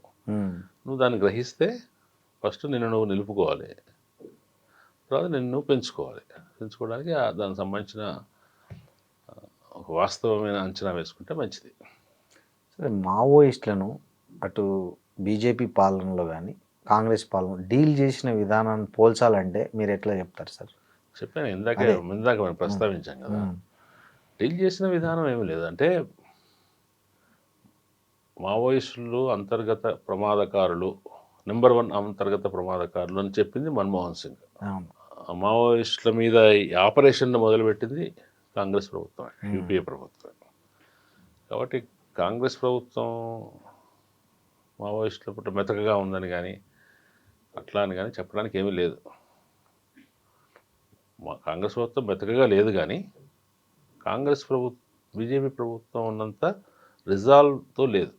అంటే పట్టుదలతో ఒక చేసి తీరాలి అనేటువంటి ఒక నిశ్చయంతో కాంగ్రెస్ పార్టీ లేదు. సాధారణంగా అధికారంలో ఇటువంటి సమస్యలు ఉంటాయి కదా, అంతర్గత సమస్యలు అని చెప్తారు కదా, రాజకీయ అధికారానికి ప్రమాదం వచ్చే సమస్యలు, లేదంటే జనరల్గా వ్యవస్థలో ఉండే కొన్ని సమస్యలు ఉంటాయి, స్మగ్లింగ్లు, బందిపోట్లు, ఇటువంటి సమస్యలు ఏవైనా సరే వీటిని గురించిన రాజ్యానికి ఒక వైఖరి ఉంటుంది, ఎట్లా వెళ్ళాలి ఏంటి.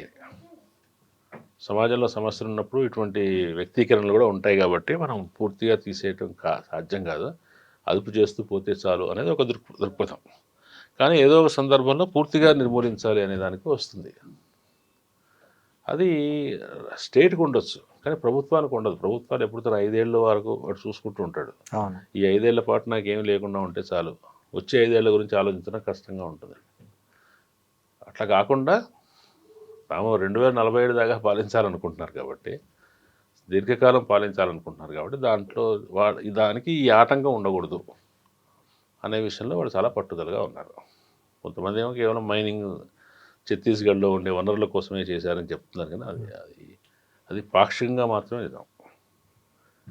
ఈ సాయుధ విప్లవకారులు అనేవాళ్ళు ఉనికి అనేది తాము అనుకున్న పరిపాలనకి ఆటంకం అని వాళ్ళు అనుకున్నారు, కాబట్టి దాని మీద ఎంత కష్ట నష్టాలకు వచ్చినా కూడా పట్టుదలగా చేయాలి అని ఆ ప్రభుత్వం అనుకుంది. కాంగ్రెస్కి అటువంటి రిజాల్వ్ లేదు. ఓకే సార్, మనకి ఇప్పటికే మన సరిహద్దు దేశాలన్నీ మనకు వ్యతిరేకంగా ఉన్నాయి. పాకిస్తాన్, నేపాల్, బంగ్లాదేశ్ ఇప్పుడు అన్నీ ఉన్నాయి. ఇంకోవైపు ఏమో ట్రంప్ పదే బెదిరిస్తున్నాడు, టారిఫ్ల పేరు కానీ ఇంకోటి మోడీ మీద రకరకాల కామెంట్స్ చేస్తున్నాడు. సో ఈ మన దేశ విషయాల్లో అంత ఫోర్స్ఫుల్గా ఉండే మోడీ కానీ వాళ్ళు ఇది కానీ అంతర్జాతీయ విషయాల్లో అంతా అణిగిమణిగి ఉండటాన్ని లౌక్యం అని, దౌత్యం అని అంటారు. అంతర్గత విషయాల్లో కఠినంగా ఉండటాన్ని సమర్థత అంటారు. అవి రెండు వేరు విషయాలు. ఓకే. కాబట్టి ఈ రెండింటికి ఒకసారి పొంతన ఉండదు, పొసగదు కూడా. ఇంత అంతర్గత శత్రువుల గురించి ఇంతగా మాట్లాడేవాళ్ళు బయట శత్రువుల గురించి మాట్లాడరేంటి? కొన్ని బయట శత్రువుల్లో పొరుగు శత్రువు గురించి మాట్లాడేవాడు దూర శత్రువు గురించి మాట్లాడేంటి? పాకిస్తాన్ గురించి మాట్లాడేవాళ్ళు చైనా గురించి మాట్లాడరేంటి? ఇవాళ మనం పాకిస్తాన్ మీద ఖబర్దార్ అనేవాడు అమెరికా గురించి మౌనంగా ఉంటారు ఎందుకు? ఈ ప్రశ్నలు రావటం సహజంగానే అది వాస్తవాన్ని ప్రకటిస్తుంది. సాధారణంగా చాలామందికి మన దేశంలో ఇందిరాగాంధీ హయాం నుంచి కూడా పొరుగు దేశాలతో మన వైరం అనేది అంతర్గత ప్రయోజనాల కోసం కూడా వాడుకోవటం ఉంది. ఇందిరాగాంధీ పాకిస్తాన్తో 71లో చేసిన యుద్ధం ఆమె ప్రతిష్టను బాగా పెంచింది. ఆమె కఠినమైన నాయకురాలుగా ఆమె నిలబెట్టింది, దృఢ నిశ్చయురాలైన నాయకు. అది ఆమెకు దేశంలో పరిపాలన కొనసాగించడానికి ఎన్నికల్లో గెలవడానికి ఉపయోగించింది. పొరుగు దేశాలతో మనం చాలా వీరంగా వేసి మనం చాలా కఠినంగా కనిపించడం అనేది ఒక నిబ్బరమైన నాయకుడిని చూడటానికి ఉపయోగపడుతుంది. కానీ అదే నిబ్బరత్వాన్ని ఇందిరాగాంధీ అమెరికా విషయంలో చూపించింది, మోడీ ఎందుకు చూపించలేదు అని మనకి వాళ్ళ సందేహం రావచ్చు. అవును, అప్పుడు ఇందిరాగాంధీ వెనక రష్యా ఉంది, ఇప్పుడు కూడా ఉంది, ఇప్పుడు కూడా రష్యా ఉంది, చైనా ఉంది, రెండు ఉన్నాయి. అయినా కూడా అప్పుడు ఇందిరాగాంధీకి అమెరికాతో పెద్ద అవసరం కానీ లావాదేవీలు కానీ లేవు ఆ రోజున భారతదేశానికి అమెరికాకి. ఇందిరాగాంధీ స్నేహితులు ఎవరు అమెరికాలో వ్యాపారం చేయాలి అప్పుడు? అంత సింపుల్గా చెప్పడం కష్టం. అంటే భారతదేశానికి అమెరికాకి మధ్య కూడా ప్రైవేట్ రంగంలో వ్యాపారం కానీ ప్రభుత్వ రంగంలో వ్యాపారం కానీ పరిమితంగా ఉంది. అవును సార్, సంబంధాలు పరిమితంగా ఉన్నాయి. మనమేమో రష్యా శిబిరంలో ఉన్నవాళ్ళుగా అమెరికా పరిగణించేది, రాకపోకలు ఉండేవి. కానీ అమెరికాతో అవసరమైతే జాగ్రత్త అని వేలు చూపించి బెదిరించేంత చేయగలిగేది ఇందిరాగాంధీ చేయగలిగింది. కానీ ఇప్పుడు మోడీ అట్లా చేస్తే అక్కడ బోళ్ళంత లక్షలాది మంది ఇండియన్ ఇమిగ్రెంట్స్ ఉన్నారు, దాంతో వ్యాపారం చేస్తున్న భారత పారిశ్రామికవేత్తలు ఉన్నారు. వాడు తలుచుకుంటే అసలే పిచ్చాడు, వాడు తీసుకొచ్చి బాంబు వేసినా వేస్తాడు ట్రంప్. ఇవన్నీ పరిగణలోకి తీసుకోవాలి కదా. కాబట్టి ఒళ్ళు దగ్గర పెట్టుకోవడం మంచిదని ప్రజలు కూడా ఆశిస్తారు. ఆయన కూడా అందుకు తగ్గట్టుగా ఉన్నాడు. అంటే వాస్తవంగా అప్పుడెప్పుడో టంకశాల అశోక్ గారు రాశారు పోయం, బయట నువ్వు పులివైనా పెద్ద పులివైనా సింహానమైనా ఇంట్లో మాత్రం పిల్లివే. అది ఆనాటి పరిస్థితి. అలీన దేశాల పేరుతో ప్రపంచమంతా మన వాళ్ళు గంభీరమైన పోజు పెట్టేవారు. లోకల్ ఇక్కడ మాత్రం ఈగల మూత ఉండేది. ఇప్పుడేమో ఇంట్లో పల్లకి మూత. ఇంట్లో మన నాయకుడు గొప్పవాడు, 56 ఇంచులు ఉన్నవాడు, చాలా వీరుడు శూరుడు. బయట ప్రపంచంలోకి వచ్చేసరికి పిక్చర్ భిన్నంగా ఉంటుంది. సార్, భవిష్యత్ ఎన్నికలు అంటే 2029 ఎన్నికల్లో ఈ చరిత్ర తిరగరాయడం అనేది ఒక మెయిన్ క్యాంపెయిన్గా మారే అవకాశం ఉందా పార్టీలలో? ఉండదా సార్? అది ఎవరు పట్టించుకోరు. ఇప్పుడు మీరు చేసిన చర్చ కూడా పెద్ద ఎవరు చూడరు, అంతేనా? ఓకే, అంటే పాపులర్ కాదు. అంటే జనాలకి ఇప్పుడు 26లో బెంగాల్ ఎన్నికలు ఉన్నాయి, తమిళనాడు ఎన్నికలు ఉన్నాయి, కేరళ ఎన్నికలు ఉన్నాయి, అస్సాం ఎన్నికలు ఉన్నాయి. ఇవి తమిళనాడులో గెలవకపోయే అవకాశం ఉంది బీజేపీ, కానీ బెంగాల్లో కూడా గెలవచ్చు, చెప్పలేము. గెలిచే అవకాశం ఉంది, పెరిగింది. ఐపాక్ ఆఫీస్ మీద కూడా దాడి చేసి గెలిచే అవకాశం ఉంది. అస్సాము బెంగాల్ గెలుస్తాయి. కేరళలో మన తిరువనంతపురం మేయర్ ఎన్నికల్లో బీజేపీ గెలిచింది. అవును సార్. కాంగ్రెస్ను ఓడించడానికి బీజేపీకైనా సహకరించవచ్చని వామపక్షాలు అనుకుంటున్నాయట. వామపక్షాలను దెబ్బతీయడానికి బీజేపీతో సహకరిస్తే తప్పేంటని కాంగ్రెస్ అనుకుంటుంది. అవును సార్, అట్లా ఉంది బీజేపీ కేరళ పరిస్థితి. ఇది విజయవంతంగా పూర్తి అయితే దీంట్లో 5లో 3 విజయాలు వచ్చాయనుకోండి, ఓకే. నెక్స్ట్ 27 ఆల్రెడీ 26లో మధ్యలో నుంచే సెన్సస్ ఆపరేషన్ మొదలవుతుంది. మన దగ్గర 26లోనే సర్ మొదలవుతుంది. సర్ అంటే మొత్తం ఎక్కడ ఏ స్టేట్లో జరుగుతుంటే ఆ స్టేట్లో అది పెద్ద అది మొత్తం సంచలనం. ఈ 27 అంతా సెన్సస్. 28 డిసెంబర్లో మన తెలంగాణ ఎన్నికలు. అట్లా జరగకపోతే 28 డిసెంబర్లోనో 28 డిసెంబర్ జనవరిలోనే మొత్తం దేశవ్యాప్తంగా జమిలీ ఎన్నికలు జరుగుతాయి. అవును సార్. దాంట్లో విషయం సంపూర్ణం అవుతుంది. స్లోగన్ ఏముండొచ్చు సార్ ఈసారి ప్రధానంగా? అమృతకాలం అందుకోవాలి కదా. అంతేనా? ఓకే. వికసిత భారతానికి ఇదే వికసిత భారత్ అనేది చెప్తున్నారు. అదే, సో అదే కంటిన్యూ చేస్తారు బీజేపీ. అంటే ఈ లోపల అంతర్జాతీయ పరిణామాలు ఎట్లా ఉంటాయి, భారతదేశం దాన్ని ఎట్లా డీల్ చేస్తుంది. అంటే ట్రంప్ మితవాద రాజకీయాల్లో కొత్త ధోరణి తీసుకొచ్చాడు.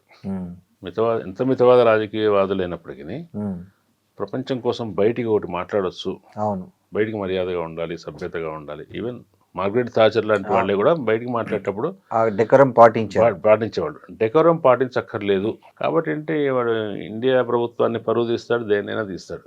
మన వాళ్ళకి ఇంకా లేదు, మన వాళ్ళు అట్లా బయటికి అట్లా మాట్లాడలేని పరిస్థితిలో ఉన్నారు.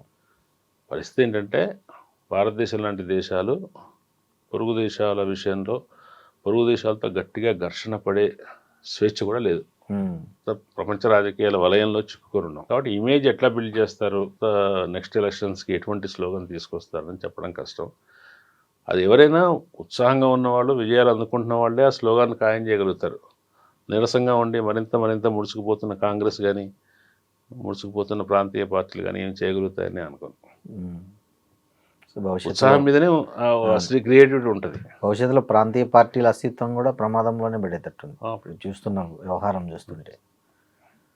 సో దీనికి కాలమే సమాధానం చెప్పాలంటారు. కాలమే సమాధానం కాదు, ఎవాల్వ్ అవుతుంది. సిచ్యువేషన్ని మనం ఎవాల్వ్ అవుతుంది. ఇవాళ నిలబడి మనం మాట్లాడగలం, ఇవాళ అవగాహనతో కొంచెం దూరం చూడగలం, కానీ ఇంకా ఎక్కువ దూరం చూడలేం కదా. అవును సార్, ఎందుకంటే పైగా fast evolving situation, international situation, national situation మారుతున్నాయి. ఈ పరిస్థితుల్లో మీడియా ఈ లోపల ఇప్పుడు మోడీ గారు 75 years అయిపోయినాయి కాబట్టి వారసుని వెతకాలి అనుకుంటే అంతర్గతంగా అక్కడ ఏమైనా గొడవలు వస్తే అటువంటి విషయాల కోసం వీళ్ళు ఎదురు చూస్తున్నారు. చెప్పాం కదా, అవతల ఏమైనా జరగాలి తప్ప వీళ్ళంతా వీళ్ళ దగ్గర అద్భుతాలు జరిగే అవకాశం లేదు సార్. అంటే మీడియా ఇండిపెండెంట్ రోల్ పోషించే పరిస్థితి దాదాపు లేదు ఇప్పుడు. ఎట్లా ఉంటుంది? సో ఈ మనది కూడా అమెరికా టైప్ మీడియా అయిపోయే అవకాశమే ఉందా? అమెరికాలో చాలా ఇండిపెండెంట్ మీడియా ఉంటుంది. గ్లోరిఫై మెయిన్ స్ట్రీమ్ మీడియా కొన్ని విషయాల్లో మెచ్చుకోవచ్చు. ఇప్పుడు వెనిజులాకు వ్యతిరేకంగా, దాడికి వ్యతిరేకంగా మన దగ్గర ఊరేగింపు తీయడం కష్టమే, కానీ అక్కడ జరుగుతుంది, అమెరికాలో జరుగుతుంది. మనోడు చేస్తున్నాడు, మన ఎలక్ట్ అయ్యాడు కదా ఆయన. అక్కడ కమ్యూనిస్ట్ పార్టీ యాక్టివ్గా ఉంది మన కమ్యూనిస్ట్ పార్టీల కంటే. ఈ మార్పులు చేర్పులు అన్నీ అంటే భారత ప్రజాస్వామ్య చరిత్రను ఒక కీలకమైన మలుపు దిక్కిన ఈ నేపథ్యంలో సో దీనికి సరైన దిశ చూపే ఒక రోజు రావాలని కోరుకుందాం సార్. ఒక రోజా, ఒక వ్యక్తియా, ఒక పార్టీయా, ఒక ఉద్యమమా, ఒక సంఘటన, అది ఏదో ఒకటి, ఒక పరిణామమా, ఏదో ఒకటి రావాలని ఎదురు చూడటం తప్ప దానికోసం ఎవరి తోచిన స్థాయిలో వాళ్ళు, అంటే ఇది మార్పు కావాలనుకున్న వాళ్ళే చేస్తారు.